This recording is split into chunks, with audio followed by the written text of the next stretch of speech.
Oh, you know what I love? Sports. Love sports. Sports. When It comes to Texas A&M. Where are you getting this information? Let me tell you. Welcome to TexAgs. I need to talk a little sports with you, Ags. David Nuño here with TexAgs Radio. Billy Liucci here on TexAgs Radio. Olin Buchanan. We will develop men. We will graduate players. And we will win championships on the field. The best way for us to win is to do it together. Do you realize everybody knows who you are right now? Very thankful to 12th man. They've won us games. These other schools are like, we're freaking Texas A&M, man. Like, that's about as pretty a throw-catch combo as there is. I saw the safety roll, the slot fade. I knew where I needed to put the ball. Our skill set worked great together. Like, he was more speed and I was more power, and then we put together, it was like thunder and lightning, you know. You know, if I'm betting on anybody, it's the Aggies.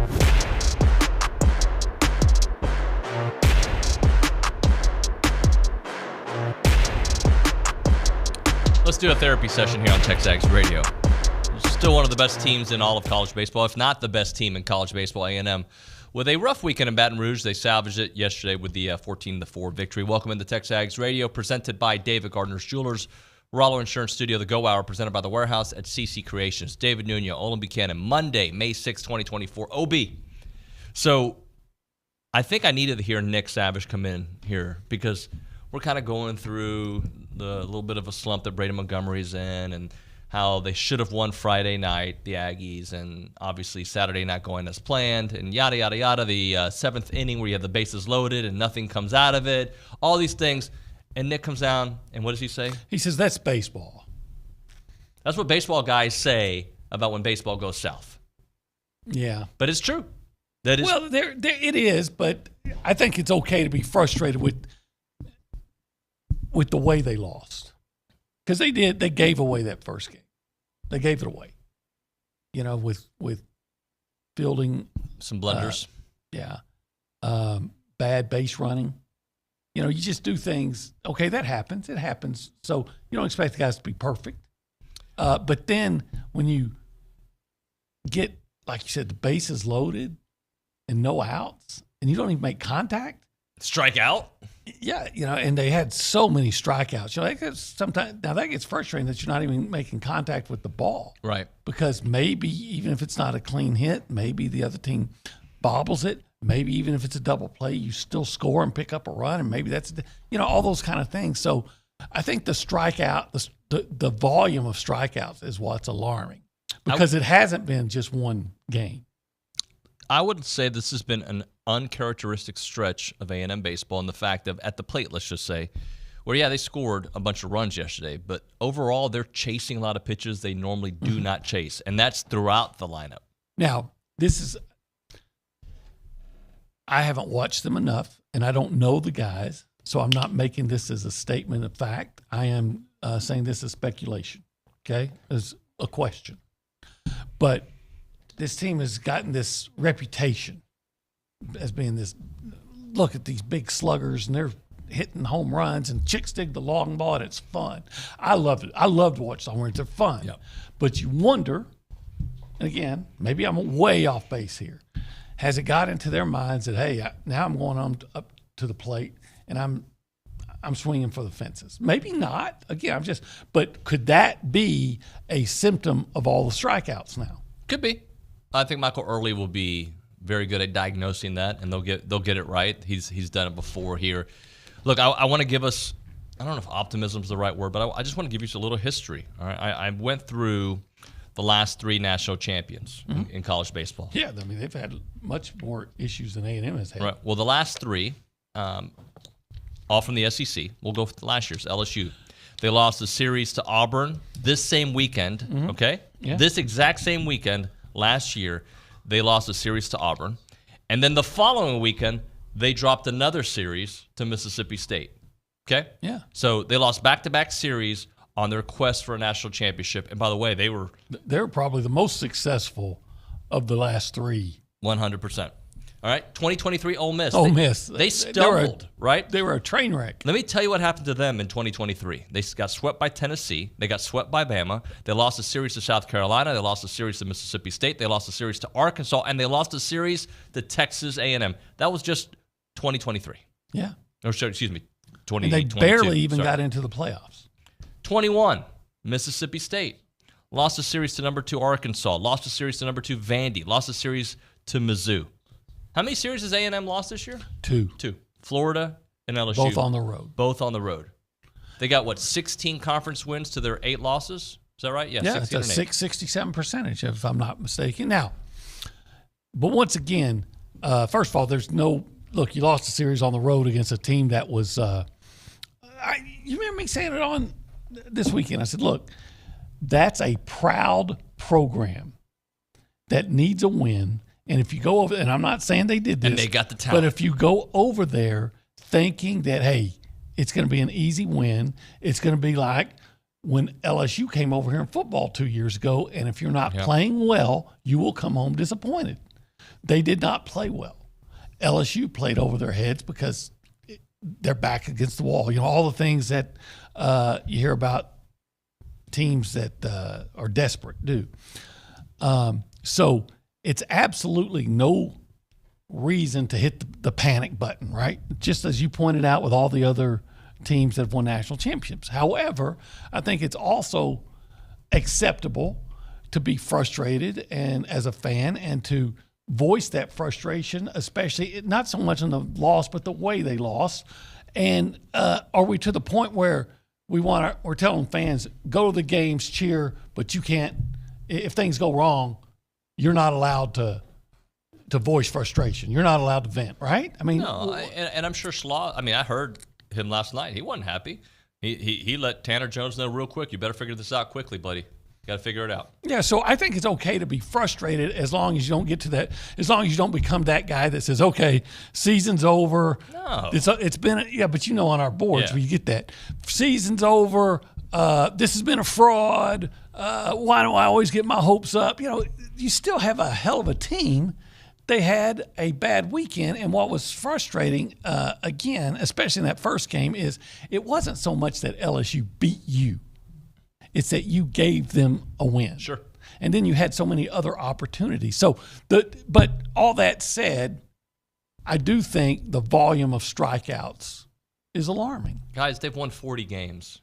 We're at May the 6th. Yeah. 40 wins. It's they're 40-8, the 26th time in history that they have accomplished that feat of getting to 40 wins. How about Chris Cortez? Chris Cortez was man, he was gutsy.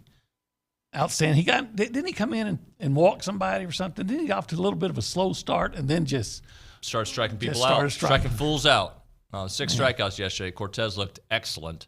You know who was good on Saturday was Shane Sadeo. Shane Sadeo was great. Yeah. And that was part of the thing that caught my interest was I Schloss, and we'll ask him today a little bit about it, but he I don't know if he speculated is the right word, but he talked about, maybe we need to put one of these guys as a starter, and he didn't phrase it like that, but kind of alluded to it. But then you strengthen something and you weaken another part of your team, and that's where he made the comment, Tanner better figure it out quickly. Is Caden Kent making is he making an argument for more playing time? And Blake Bender up, right? Both look good this weekend. Well, but yeah, Kent. Kent had the 3-run double against Tarleton, and then he comes out with a grand slam pinch hit. So I don't know where you put him, and maybe things would have been different if Trey Burton had been able to play. Teddy Burton. Why am I calling him Trey? Trey Burton, I think, played wide receiver at Florida. I get too many names in my head. A lot of wisdom, OB. I don't know if it's wisdom. A lot of years of sports. Maybe it's just that second syllable. So look, dumb.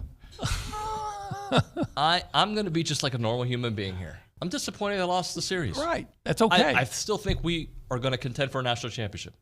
That has not changed. This weekend does not change. You know what it proves? Oh, as Nick said, it's baseball. You're human. Things happen. I say what it proves is that no matter what your opponent's record in the SEC, you better play well, especially on the road. Look, it's not often. And Schlossnagle will tell you that.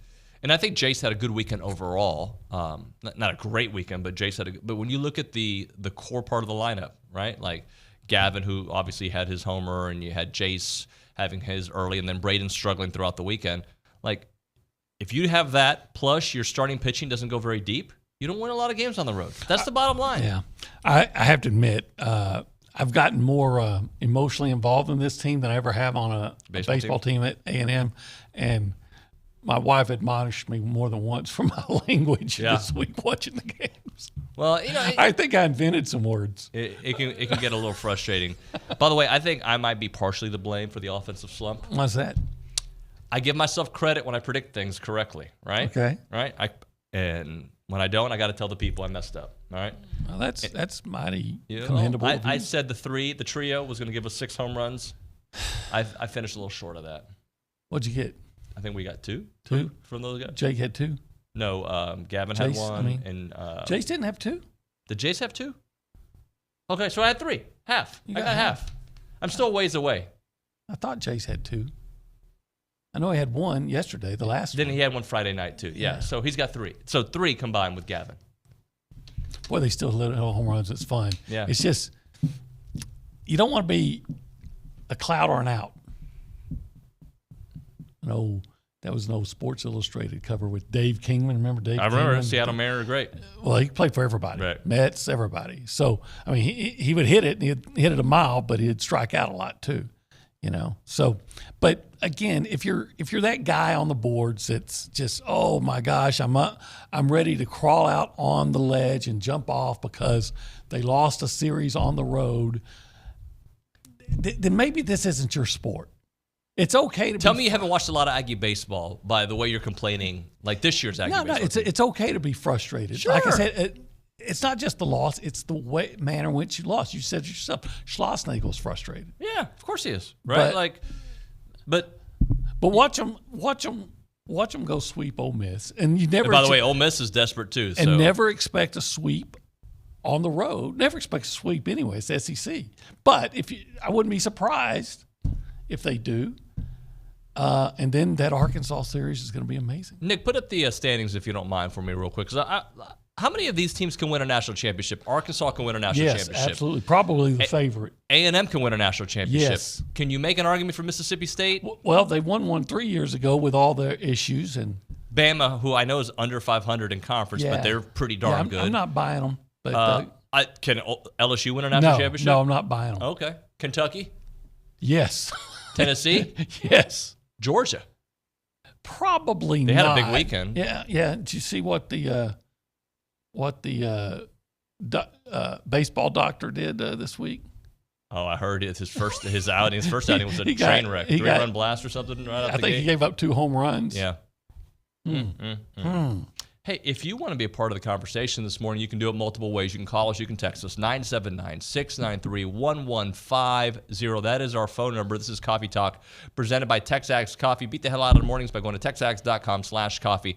Let's give away some coffee, OB. Yes. Let's pick a number. What do you think? 14 for the 14-4 win over LSU. The 14th texter to 979-693-1150. If you put the word coffee, we will give you a free batch of TexAgs coffee. Let's go around the room and say hello to the people. We go behind the glass. I believe Nick Savage is working there. Nick, good morning, buddy. I am working here. Howdy, good morning, y'all. I appreciate your optimism this morning, your enthusiasm, enthusiasm, and your happiness. We're going to have a lot of different, opinions throughout the show today, and I just think my biggest takeaways were it's crazy that it was, we're dang near 50 games into the season, and it took till just now for them to lose 2 in a row. So that's crazy on itself. And also, I went back and looked just to see, because I was curious. Sunday's 14-4 win was A&M's 22nd game where they've scored 10 or more runs, which is pretty crazy. And also, just a little note that just came out, D1 Baseball, new top 25 rankings. A&M falls to 3rd. Okay. Tennessee is the new number 1. Clemson and number 2 there. Arkansas is down to 5th. So does A&M just need to get to have a deficit to win? You get the lead, and both games, right, that they lost, they were ahead. Yep. And I think against Georgia, the one game they lost, they were ahead. Yeah. But when they fall behind, I think they fell behind on the Friday night game against Georgia, and they came back. Yeah, So, that's what I'm saying. Yeah. When they fall behind, it seems like they win. They're like Secretariat. Yeah. Bottom line is, get good starting pitching and don't chase pitches. You're going to win most series. See, and again, that's the frustrating thing about it because you got on Friday, you got really Brauninger was good. You got good starting pitching. Yep, no doubt about that. Let's go to the Angry Elephant News and Social Center. Matthew Dawson is working there. Aggies gather at the Angry Elephant. Matthew, good morning, buddy. Good morning. Look, fans may be panicking a little bit, but I'll tell you who's not panicking. Odds makers right now. Oh, no. DraftKings has Texas A&M first in odds to win the national championship at plus 500, 5-1. Vegas, they get it right sometimes. They get it right sometimes. Yeah, I like those guys in Vegas. I think you do. I do. I need a trip to Vegas. You know what? I need a trip to Vegas soon.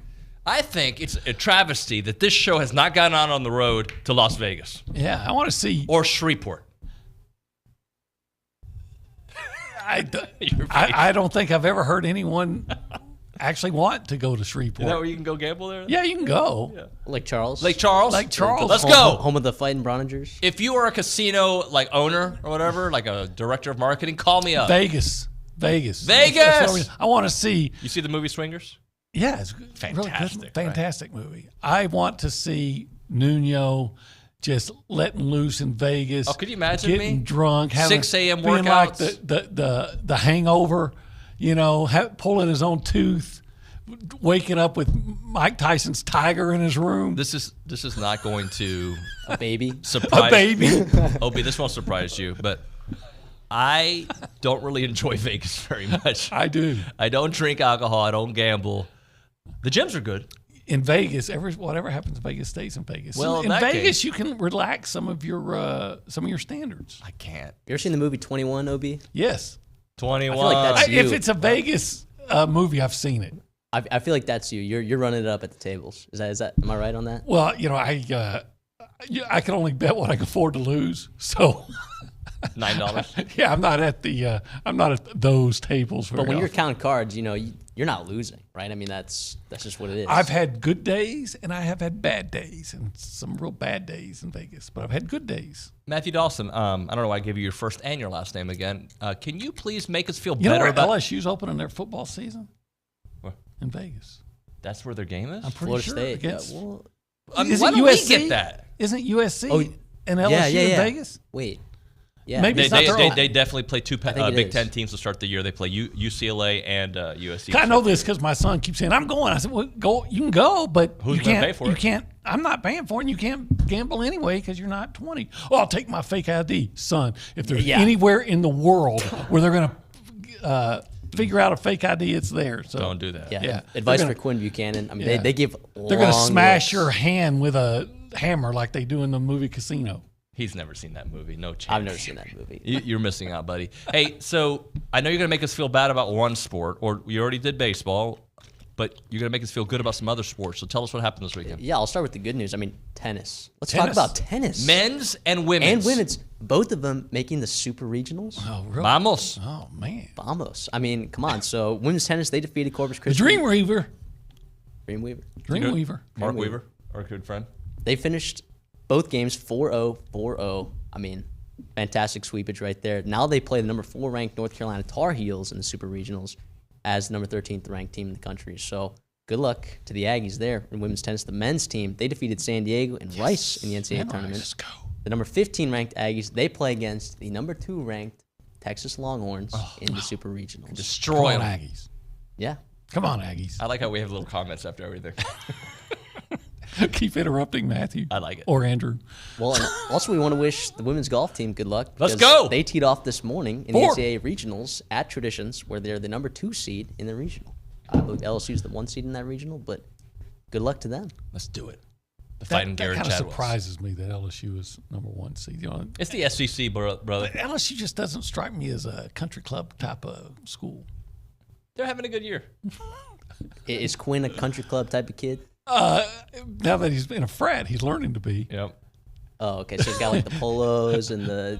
Up until then, he wasn't even a putt-putt type of kid because, again, Dad can't afford it. What else you got? Well, it's finals week, so I did want to wish a quick congratulations to all the Aggies that are graduating this week, and also good luck to any Aggies that are taking their finals as well. I got finals. I'm sure Kay's got finals. Yeah, Luke has like I got 4 a, finals. He's in like 18 hours. I got some kind of card in the mail from Kay Naegeli. I did too. Trumpeting the fact that she's graduating. Yeah. Yeah, she wants to let everyone know. Yeah. Are we supposed to give her money now? I don't know what the rule is about that. I don't either. You know, Kay, I only give what I can afford to lose. It's kind of like gambling. Nothing. I don't want to be gambling on Naegeli. Anything else, Mr. Dawson? Well, last thing, I do want to point out the fact that Texas A&M softball did lose to Florida this week. It was a rough one. Right. However, the SEC is kind of dominating the softball scene right now. They got 10 teams in the top 25. It is the second time they've gotten swept by an SEC team this year, but both those teams are in the top 15, and Florida, I believe, is top 3. Yeah, and 2 of the losses were by a run. It's on the road. I don't want to make excuses, but once again, no reason to go out on the ledge. 100%. 100%. All right, let's hit a break here. Dawson, great job, buddy. When we come back on Tech, Kay's graduating, right? Yeah, I got that I'm saying, flyer in the mail. People who are graduating sometimes don't have a job. Right. You can get one. Yeah, well, you can get one at a couple places, right? Yeah. There's, but locally, yeah, like you here, want to live here. Yeah, Association of Former Students. That's called a cheesy segue to get into it.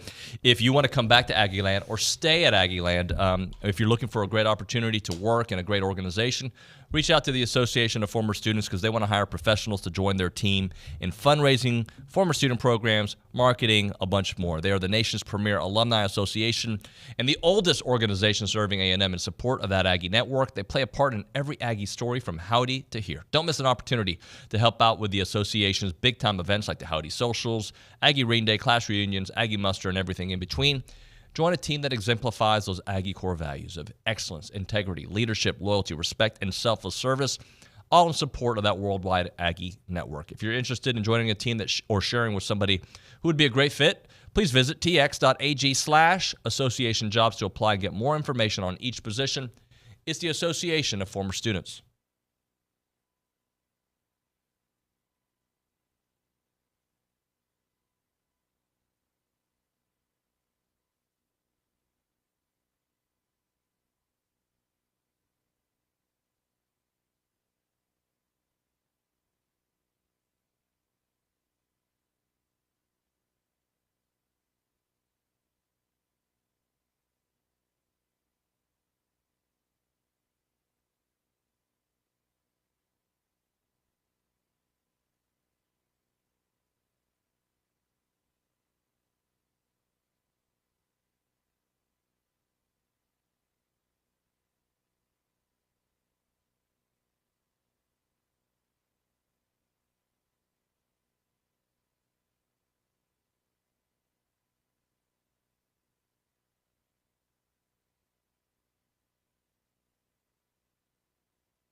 And we're back here on TexAgs Radio, presented by David Gardner's Jewelers, Rollo Insurance Studio, the Go Hour, presented by the Warehouse at CC Creations, David O.B. All right, a lot of reflection on the text line. Let's kind of go through some of these. Okay. Chad says, the baseball doctor, with a little smiley face after that, talking about the Georgia pitcher. Durham Doc. So we play like crap in all phases of the first 2 games and are only one swing away in both of them, trying to win both games late. And then they pummel them on Sunday, the defending national champs on the road. We are favored to win the College World Series, and the game threads are full of doom and gloom. Some people need a different sport. By the way, I bought Zane lunch Saturday in Baton Rouge, so Billy owes me. Beat the hell out of Rice. Durham Doc. Yeah. Well said, buddy. Look, I'm going to take up for some fans to a certain degree. It's okay to be frustrated when, like he says, when you don't play well and you're still only a hit away, right? Yep. It's okay to be frustrated. Just don't give up, for goodness sakes. You don't wave the white flag because you've lost a series on the road. Yeah, look, I understand that threads are stream of conscious thinking, and we all have, at least I know I do, I have doom and gloom in the moment, right? Yes, but you do. I definitely do. In the moment. In the moment. But I also can take a step back, and sometimes I think that's what, I love that the board is there for us to talk about the game like buddies do. That's what it's there for.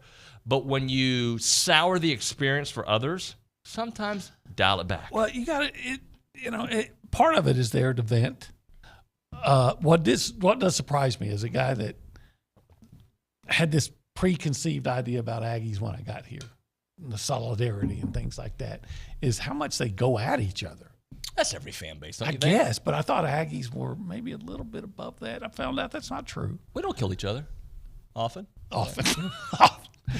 No, only when they're having a frustrating game. Right. No matter, and then it's like the Red Wedding. Great. By the way, did you watch House of Dragons? Did you ever watch that show? The prequel to Game of Thrones? No, I didn't. It's pretty good. It's coming back. I bet it is. Season 2's coming back. Okay. I forgot everything that happened in season 1. You go back and watch it. I think you'll like it. Okay. All right. Let's go back to Matthew Dawson at the Angry Elephant News and Social Center. Got a few more text messages coming in, Matthew. Let's try to get to Matt in San Antonio and some others.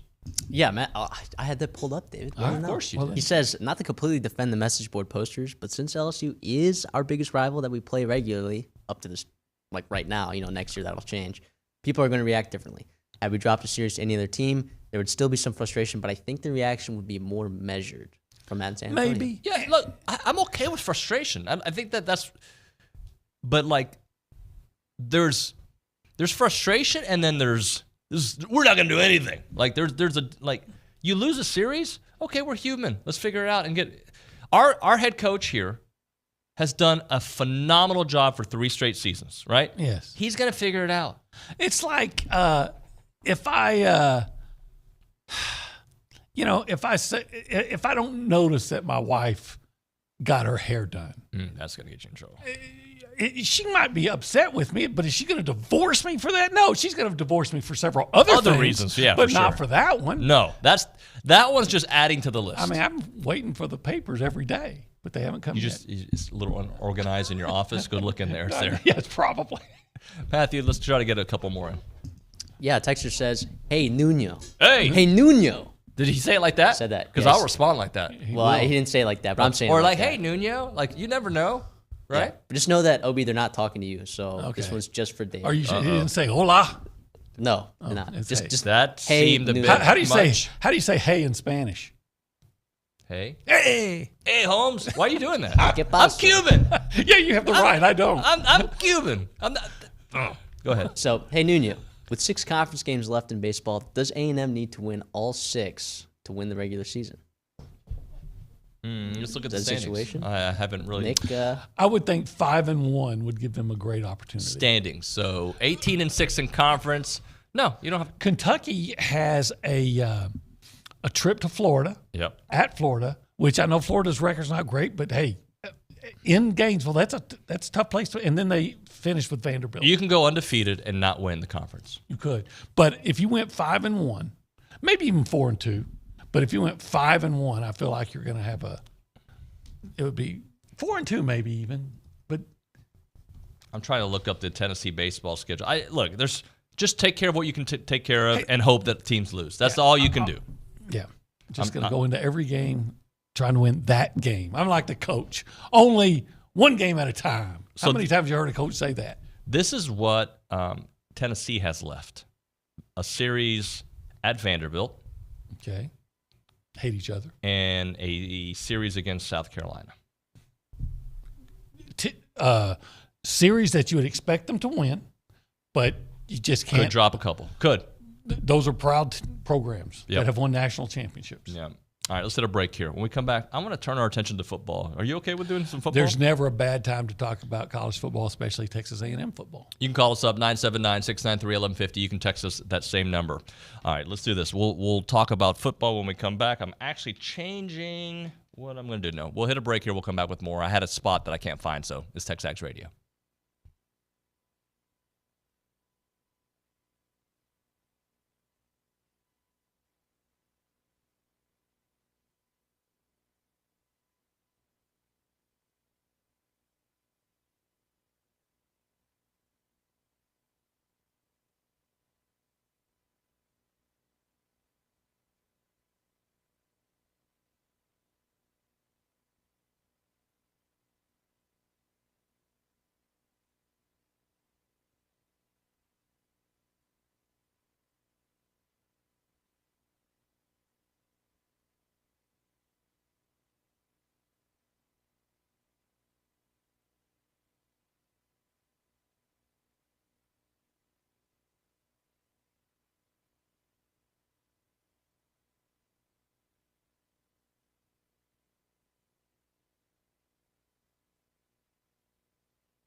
There we are. Yeah, that's your a good jam song. right here. It really is. I love George Strait music. Yeah. Yeah. You got George Strait, Kendrick Lamar, Drake, and then who's your next one? Well, Brooks and Dunn. Brooks and Dunn, yeah. Jimmy Buffett. You know, you can take the other. You know, you can take George Strait off. Okay, we'll just move Kendrick to number one for you. No, Jake Lamar. It's Kendrick. Oh, Jake Kendrick. No, Kendrick Lamar. Okay. He just released another one. Did he? You know what I'm talking about? I'm not familiar with him. Dawson, you know what I'm talking about, right? Yes. Yeah, it's pretty awesome these days, actually. You hate to be caught in the crossfire there. There was a time, OB, there's rap beef going on right now, that you'd have to wait weeks, months to get a response. Drake and Kendrick have gone back and forth like 8 times over the last 48 hours. I don't know how many. It's been ridiculous. They're mad at each other? They're very mad. Why? What is it about rap that people are always pissed off at each other? Because that's where the game started, At man, least in the cipher. They're not going to shoot each other, are they? No. So they're making progress in rap. They shoot words, and those hurt worse than bullets sometimes. Yeah, OB. tell that to Tupac. Tupac? Or Wow. Tupac. Too soon, OB. Too soon. We're going to move on from that. TexAgs Radio, presented by David Gardner's Jewelers. Sorry, guys. That's on me. Rollo Insurance Studio here, Go Hour, presented by the Warehouse at CC Creations. OB, we talked earlier in the week ceiling for A&M. Remember last week we talked about that? Yeah. And you said the ceiling for A&M would be what? The ceiling, like absolute? Yeah, the best. 12 wins. Okay. What do you think America thinks for A&M's ceiling? Probably ceiling. 8. Probably 8. You think that's their ceiling that America thinks? Probably. God, America's stupid. Well, I mean, realistic, I understand, but ceiling.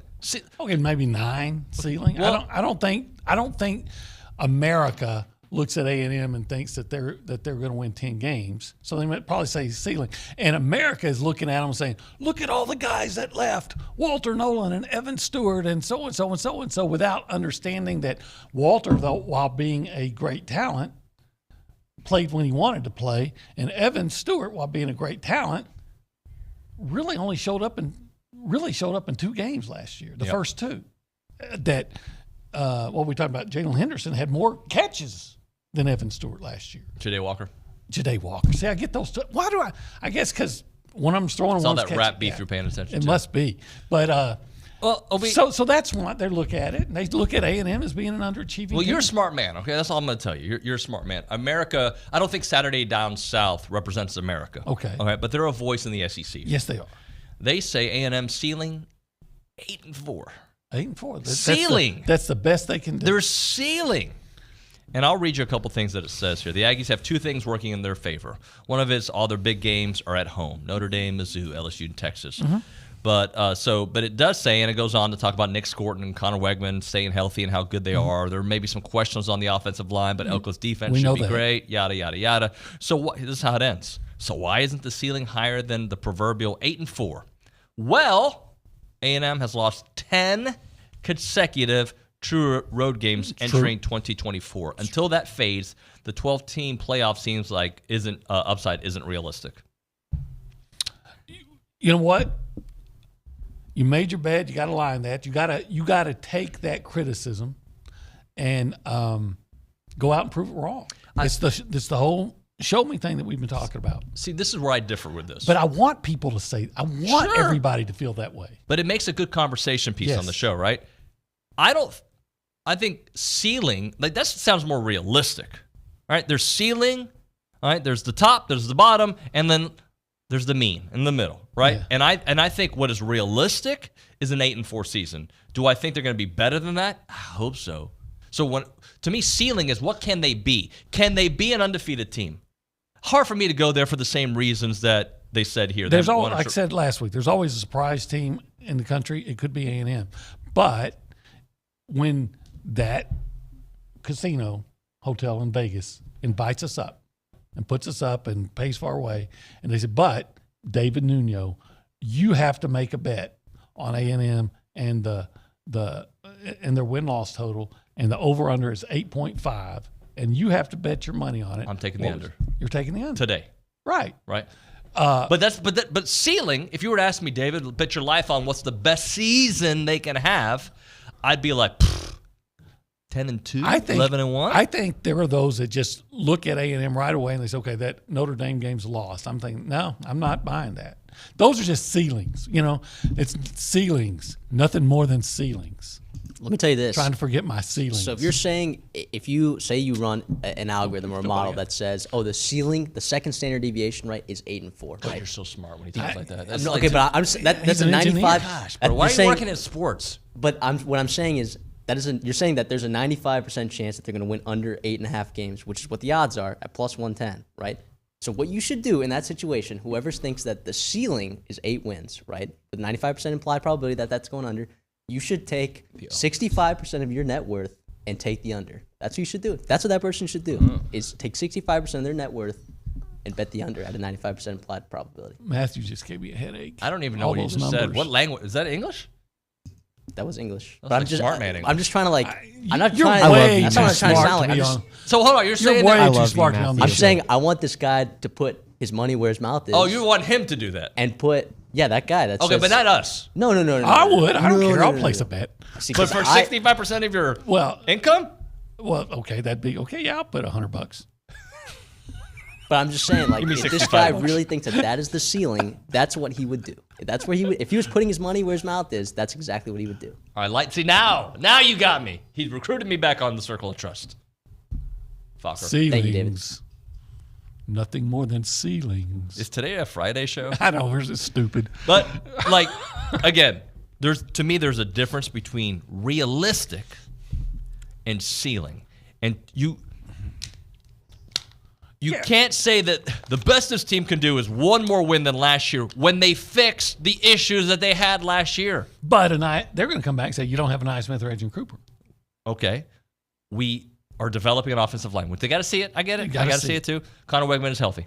Yeah. Got to keep him healthy. Do they win 7 games last year if Connor's there at the end of the year? No, they win more. 100%. And that's not a slam on Jalen Henderson got him right this time, because I think he played admirably. He did. But Connor Wegman was your number 1 quarterback for a reason. Let's not forget, Max Johnson played a little bit too, right? He did. And he's not a guarantee to start in North Carolina, by the way. So the bottom line is, when you're doing these conversations, you're not predicting injuries, right? You're not saying, well, Connor's going to go down. Well, this guy's going to go. Like, you're not. You're talking about as they are today.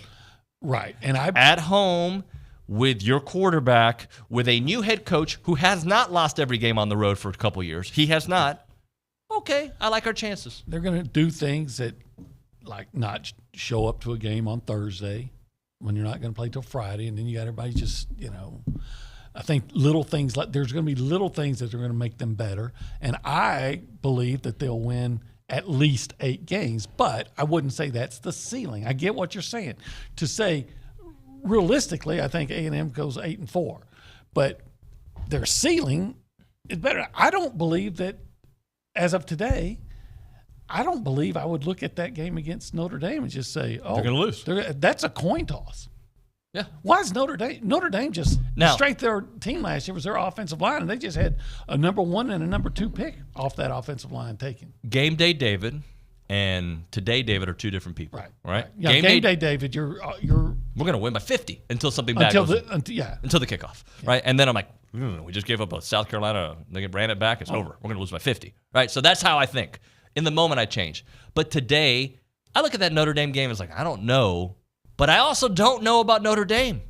I don't. They're going to be good on defense. Their offense is going to be questionable.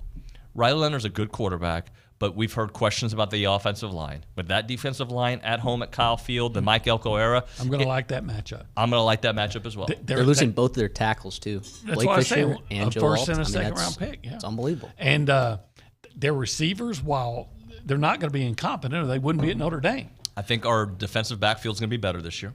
So I think that's going to – now, Notre Dame's going to have, as of today, the advantage on their defense line against A&M's offensive line. As of today, yeah. As of today. As of today.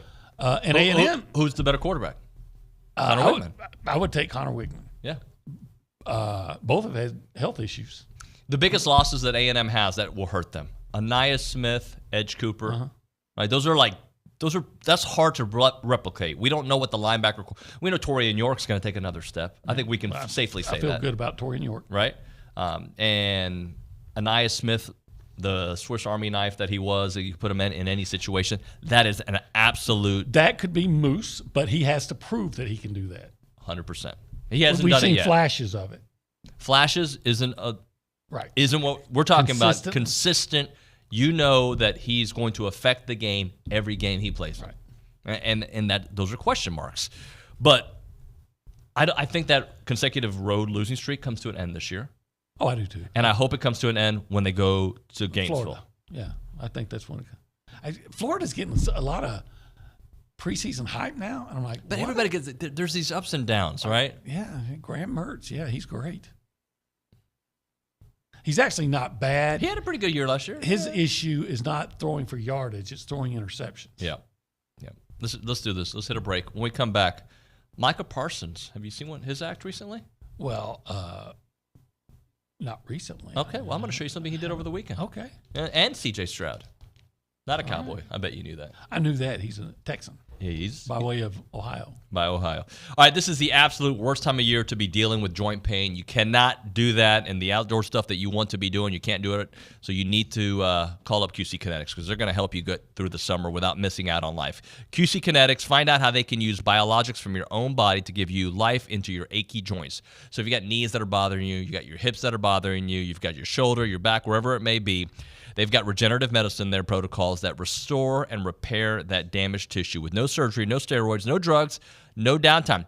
The future of medicine is here. It's right now and it's right here in the Brazos Valley. Tens of thousands of QC Kinetics patients around the country are living their best life this year because they made that call. They've got professionals there that are under the direction of Dr. Mitchell Shinecup, who was an orthopedic surgeon who became a true pioneer in regenerative medicine. He knew there had to be a better way, and now he's given that better way to people right here in the Brazos Valley. Call QC Kinetics right now for your free consultation.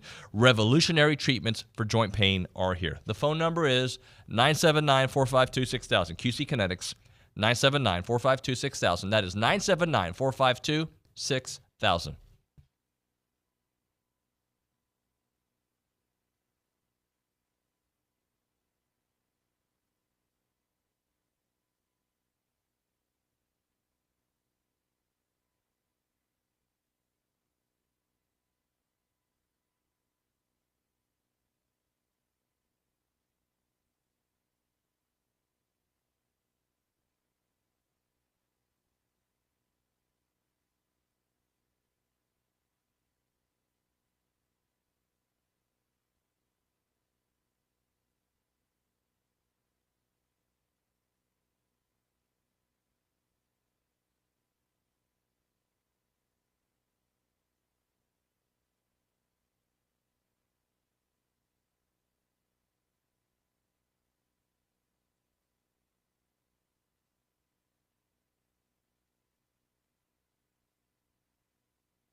Top 3 jams? Oh, yeah. You know what? Brauninger would be all over that one. I see Bronny in the in the lobby. Yeah, he's living a life under a neon moon. Look at you. Way to work in the lyrics. TexAgs Radio, presented by who will be? I forgot already. I'm sorry, what'd you say? Who are we presented by, the show? Oh, CNC Creations. Which one? Oh, the Go Hour. Yes. The Go Hour, CNC Creations, the show by David Gardner and in the Rollo Insurance Studio. That's right. We are in the Rollo Insurance. It's a good studio, isn't it? It is. It's a pretty good studio. Pretty good. Hey, Micah Parsons, CJ Stroud. They've been visiting China and Japan. Okay. And over the weekend, a video flourished of Michael Parsons hanging out with a bunch of sumo wrestlers. And there it is, working with and CJ Stroud, you'll see him there in a minute. But look at that. They're having a good old time, and he couldn't beat the big sumo wrestler. They need to get that guy as an offensive tackle. That guy can block. Look at him. Look at that. He's not even as big as most sumo wrestlers. No, he's like... He's actually I would say he's a skinny sumo wrestler. He would not look like an offensive lineman. Right? I mean, as a sumo wrestler go, that guy is tiny. That guy is like little. And he handled Micah Parsons. He did. And he did the little rock the baby thing. Yeah. Huh. Now Micah might have got him that time. That's fun. Yeah. That's fun. Yeah. So Micah Parsons, CJ Stroud doing that, and Stroud was loving it. I didn't see any video of Stroud doing it. I hope he's not doing it. We ought to try that with Brauninger. We could do a sumo. Did you see Brauninger in that sumo diaper? On Thursday, I'm Bronny and Dalton. My stomach just got a little bit queasy. We could do Bronny Dalton sumo wrestling Thursday. That would be awesome. We could sell tickets. Yeah. For a philanthropy. That would be awesome. OB's retirement fund. We could do that. Yeah. We put Luke Evangelist in the ring. We could let Luke and Dawson. Luke could be the celebrity referee. The referee, and put them both on either side and have them charge each other and get Luke in the middle, and they both smash into Luke and see if Luke survives. TexAgs Radio, presented by David Gardner Jewelers, Rollo Insurance Studio. I just had a visual one. You could probably put 3 Lukes probably equals 1 Brauninger. Let's see. Luke probably weighs carry the 2, subtract 4. Yeah, you're very right. All right, OB. So as we close out this hour, the 8-4 thing, I just wanted to kind of make sure that we tie a bow on it. None of us are predicting that to be their record this year. I would, if I were to go to Vegas, I would probably say 8-4, right? Right. But I really do think it could be. And when I say special, I'm not there yet. I'm not 10-2. Playoff team yet. I can't allow myself to go there as of today based on what we've seen, right? But I would go to Vegas and be like, this team's ceiling is higher than 8-4. I agree. We've talked about it. They won 7 games last year. They had with terrible offensive line coaching. Just so much dysfunction that first of all, we saw it, and then we learned even more dysfunction. Yeah. And they were in position in the fourth quarter to win every other game. So with some you have to take the Anias factor out of there, and you got to take the Edgerrin Cooper factor out of there, but you add what I think is going to be more organization, better coaching. I think the potential there is there for a 10-win season. I really believe that, but it's to that point where you got to start showing it. Yeah, no doubt. Let's go back to the Angry Elephant News and Social Center. Let's try to get a text or 2 in before we hit a break. Sure thing. How about let's go to Juan. He says, I think some of the fan base is ungrateful to how good this team is. They focus on that little number next to our name and expect us to just win. Let me just say this, and I know you, OB, you have the same experience as I do.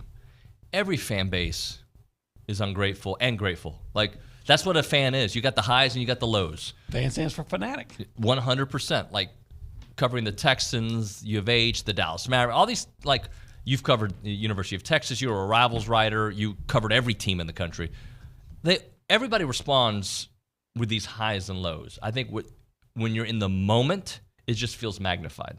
It does. And I think the Aggies, by and large, have lived with so much disappointment. The first sign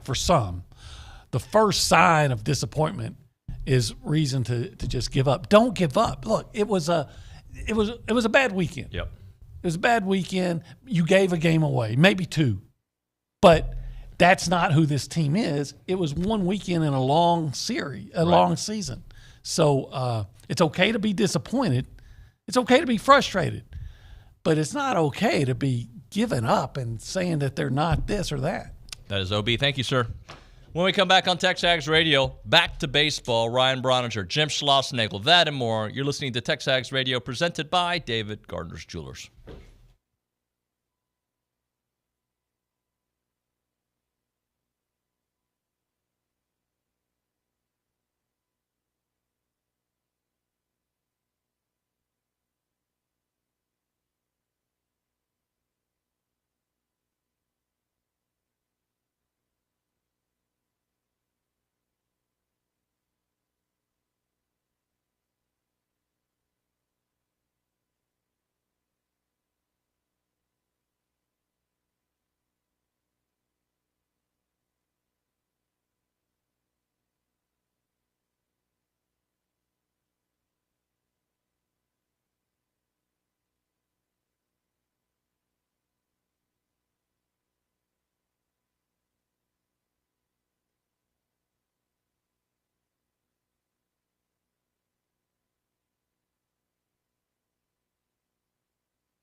TexAgs Radio here, presented by David Gardner's Jewelers, Rollo Insurance Studio. Talk a little baseball. Jim Schlossnagle is in studio. Ryan Brauninger is in studio. Gentlemen, how are you? Good morning. Good morning.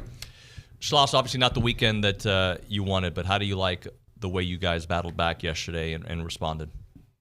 Yeah, I thought it was great. Obviously, we needed it. It was the only positive option was to find a way to win the game, the third game.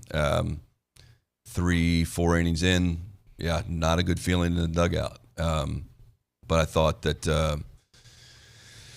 who came in the game? I bring Cortez in Chris before we came score? in, yes.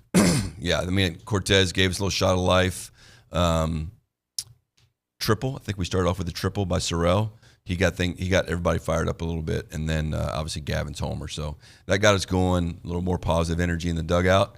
And baseball can eat you up, man. I mean, you can feel the greatest for a while. A couple negative things happen. You play poorly for a couple days, and you got to be careful not to let it steamroll. And that's I don't like post-game talks or speeches, but that was mine Saturday night. Was just chill out, man.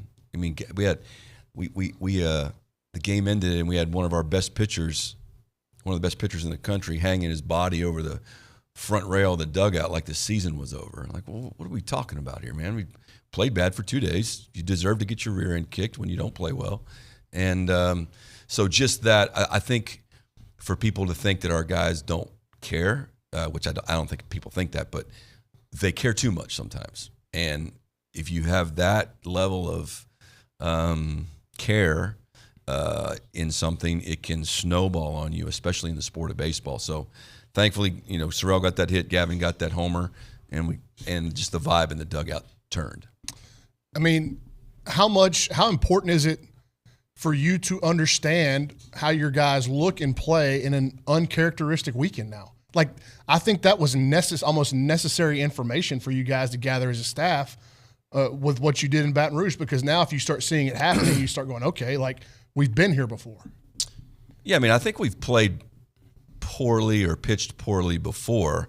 We've just swung the bat enough to cover it up. Mm-hmm.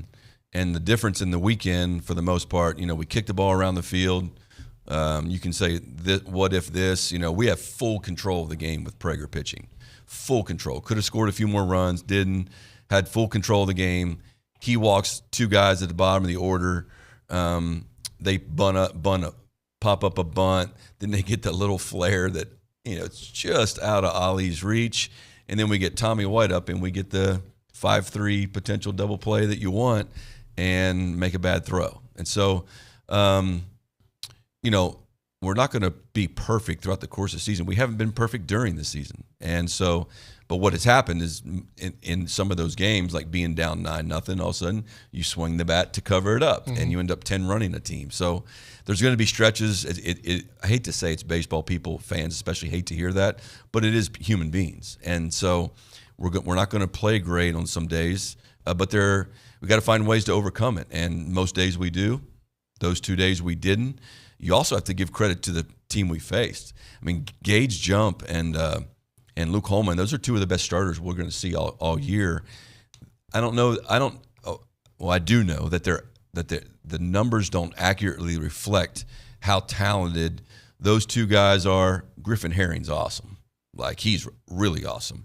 And Mike and I knew going into the weekend that their assortment of left-handed pitching was going to be an issue for us.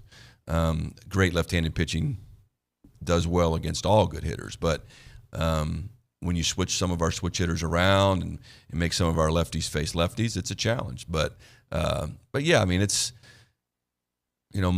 my question to you guys would be, or to fans, like what constitutes a good season?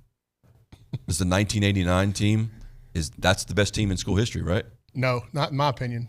Your first one. Yeah. So what? I mean, winning constitutes good season. Okay, so winning. Going deep. So you can have a brutal regular season, be the 64th team in, and you win the national championship. Is that the best team? Yeah. Best team in Ole Miss history. Right? I don't know. It's hard though, right? Because it's tournament sports. You're right, because it's a coin flip. It's tournament sports. Yeah. And so I don't know. You can. Yeah, I'm not saying I'm right or you're wrong or vice versa, right? It's at the end of the day, we want to get in a regional, and we want to play well when we get to the regional. I would love to host. Awesome. Right now, I'll take the 4 seed in Anchorage with our team healthy. I'll take my chances. But my point in saying that is there's going to be ups and downs to the season. We've had way more ups than downs. We could have more downs ahead of us. Who knows? But you got to, this is Tennessee's team that was so great 2 years ago. Did they have a bad year because they got beat out in the Super Regional? I don't think so. But going all the way back, yes, we first time we've lost back-to-back games. If you do that a month from now, your season's over. Mm-hmm. So yeah, I reminded them of that for sure. They know, but yeah, we lost the free base war in the first game. We actually won it in the second game. But when you kick the ball around the field and you walk people and you don't get a timely hit, you're going to lose. Schloss, I went through the last 3 national champions, and they all had series like this. LSU last year lost this exact same weekend, back-to-back weekends at this time. Ole Miss lost 6 series. Mississippi State a few years back lost 3 series. So this is the SEC, as you say many times. Well, guess who had a winning record against the 2 teams that played for the national title last year? Texas A&M. Right. I mean, we didn't have that great of a team. We had most brutal pitching staff in school history. We had awesome kids. Austin Boast had the most unlucky year that I've ever seen in a baseball season. But we were 4-3 against Florida and LSU. So, yeah, man, like this, I had to say this league, it's the upper echelon of Division I baseball.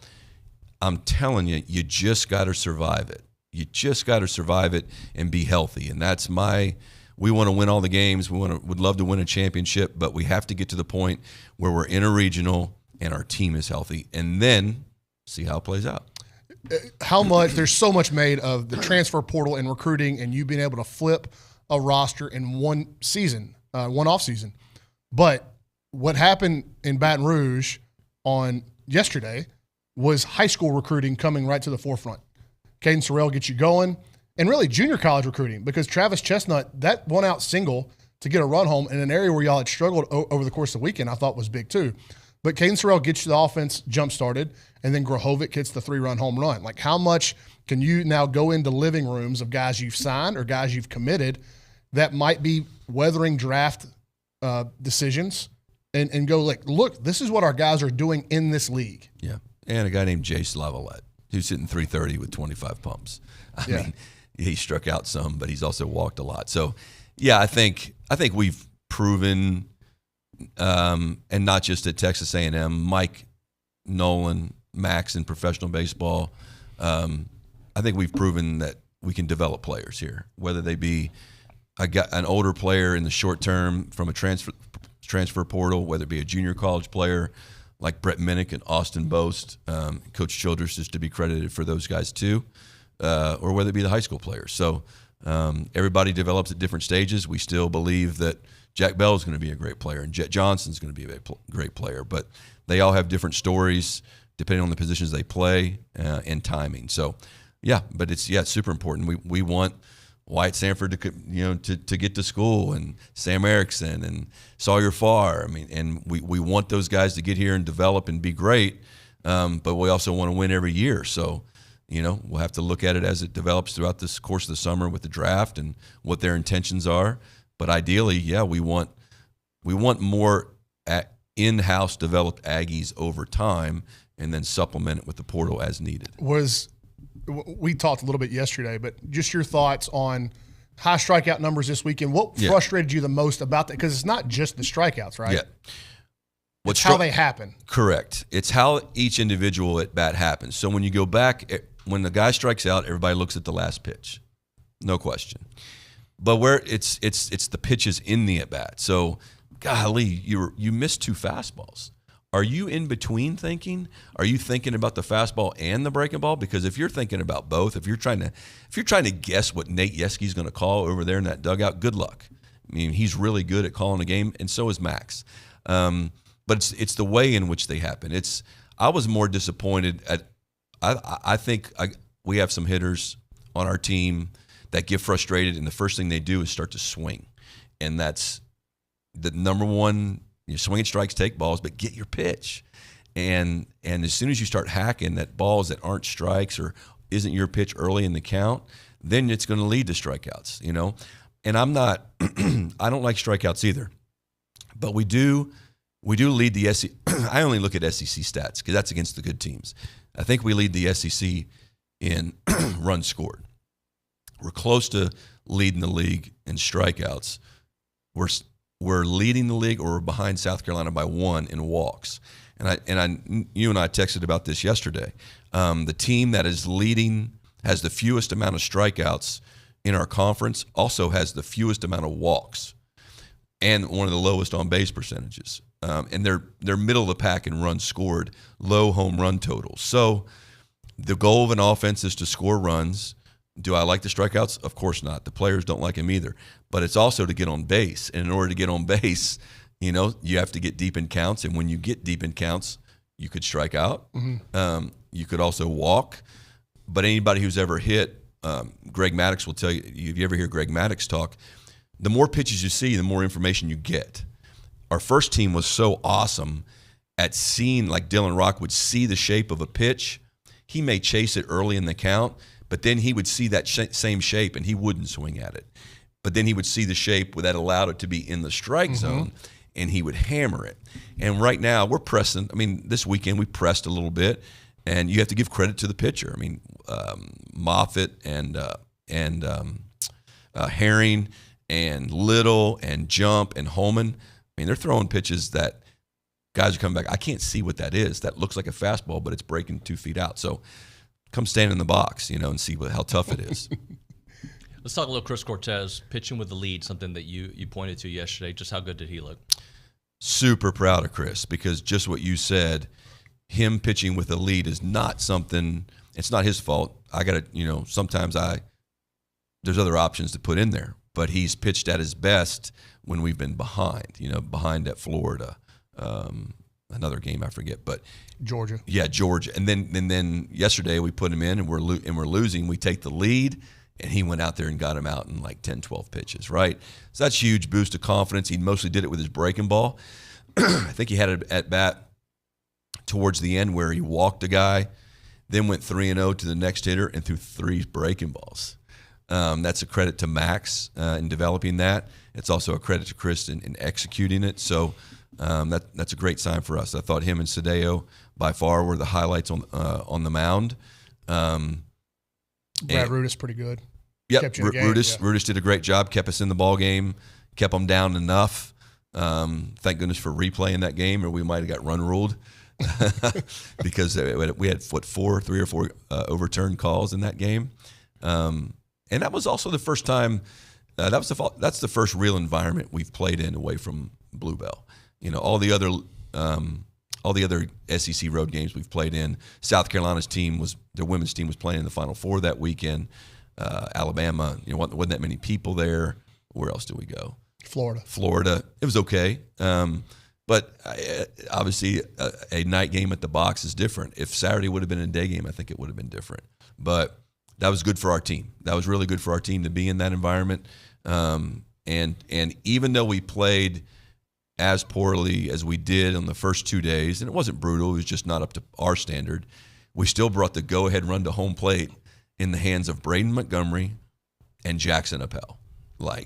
That's awesome. And Appel hit a rocket. That if it falls in, it's tied, or who knows what else could happen. But so the character of our club can't be questioned. How well we play, that's certainly. If I'm a fan, I'm frustrated. Believe me, we're all super frustrated with how the first 2 days went. You bring up Braden, and it's a good opportunity to ask. You've done this over 1,000 times. You've coached a college baseball game. I don't know how many players that you've ever had that are more talented than that guy, but I got to imagine he's on a real, real short list. So when he's going through a funk like he is right now, how have you matured in your coaching career to handle a guy like that? Well, my question is, go back, same thing you do in every at-bat. What pitch did you swing at? Did you get your pitch to hit? Most young players want to look at their swing. Where was my hands? Where was my head? What was that? Were you on time for a fastball? And what pitches did you swing at? Because it's awful tough to hit them that bounce, I mean, I'm being facetious, but with a couple guys in our team tomorrow in batting practice, I'm just going to bounce the ball. If you're going to swing at it, let's practice hitting it, or the ball over your head. If you're going to swing at it, well, let's just practice that. I mean, I'm being facetious, but it's getting good pitches to hit, and a lot of times guys start to press, and you try to swing your way out of it, and you start searching for hits. And one of them said this weekend, "Golly, I got to figure out how to not hit it at somebody." Buddy, as soon as you figure that out, tell me, because we're going to make $1 trillion. $1 trillion. But this is all you can do. What are you going to do, man? How about this inning during Gage Jump's start? The games, I don't know what the score was, but it was close. He hits Jace. Oh, Jace, that's right. He hits Jace in that same spot where Texas. It was a Texas game, right? Horrible pitch. Montgomery comes up and there's a crosswind, okay? He hits a ball 107 miles an hour to the deepest part of right center field, and the wind cuts it down. If he hits it to the deepest part of left center field, it goes out of the ballpark. 2-run homer. Jumps off the hook. Next batter, first pitch, Appel hits a freaking rocket like 103, 4-6-3 double play. I'm in the dugout. I'm like, that's about as brutal of an inning as you could throw from a pitching standpoint. But he got off the hook because it's baseball and the conditions and whatever. So that's what makes the game. Aggie used to say the game is built around your ability to handle frustration and boredom, and it's truly that. All right, so tomorrow night going forward, I think one of the things that people are going to be asking about is the health of Teddy Burton, and then if he is still on the mend, what do you do at first base? Tomorrow I'd be shocked if Teddy played because he really wasn't. He could hit and probably play first base, but what got him was the stretch on the Tommy White ground ball that we threw away. It wasn't like a running, so it's just I don't think he felt a pop or anything like that. He really wanted to play yesterday, but there's just no way. There's no way I can risk he bangs that hamstring, and then you're talking 3 to 4 weeks, plus he's not seeing live pitching. Now we're in the postseason, and he's, not ready. So I'll wait and see who they start. Could be Caden Kent, no question. He played first base all summer in the Cape, and obviously had a good at-bat yesterday. Blake also played really well yesterday. So finally looked like he was finally going. If it finally did, and he just missed some fastballs. Both of his hits, even though one was off the end of the bat, but both of his hits were to right field. So we get those guys. I mean, I can show you the number of at-bats they get in sim games on Wednesday. So they're as prepared, plus hitting off the high-velocity machines and all the different stuff we have in the batting cages. They're as prepared as they can possibly be. It's just handling the adrenaline of the game. So I don't know who Rice will throw, but we have a left-handed option and a right-handed option. All right, Schloss, thanks so much for coming in, sir. You got it. Thanks for having me. Appreciate you. When we come back, a little bit more with Bronny here on TexAgs Radio, presented by David Garner's Jewelers. All right.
We're back here on TexAgs Radio. We are presented by David Gardner's Jewelers, Rollo Insurance Studio. It is time for more Bronny here on the program. Bronny, the weekend itself, it just didn't seem, at least at the plate, they were chasing more pitches than I'm used to seeing, and it was just a very uncharacteristic weekend. That's the perfect word, and that's going to be the gist of my article this week. Is that was an uncharacteristic outlier for this team in a lot of ways. And you think about, they're dealing with adversity too, because it is the first time all year, and he was right. Like, they've gone on the road to a real environment. They didn't have to go to Mississippi State. Right. Alabama, it's not a great baseball environment to begin with, but then they played that doubleheader during the day on Friday that really cut the crowd down. Florida was early in the year.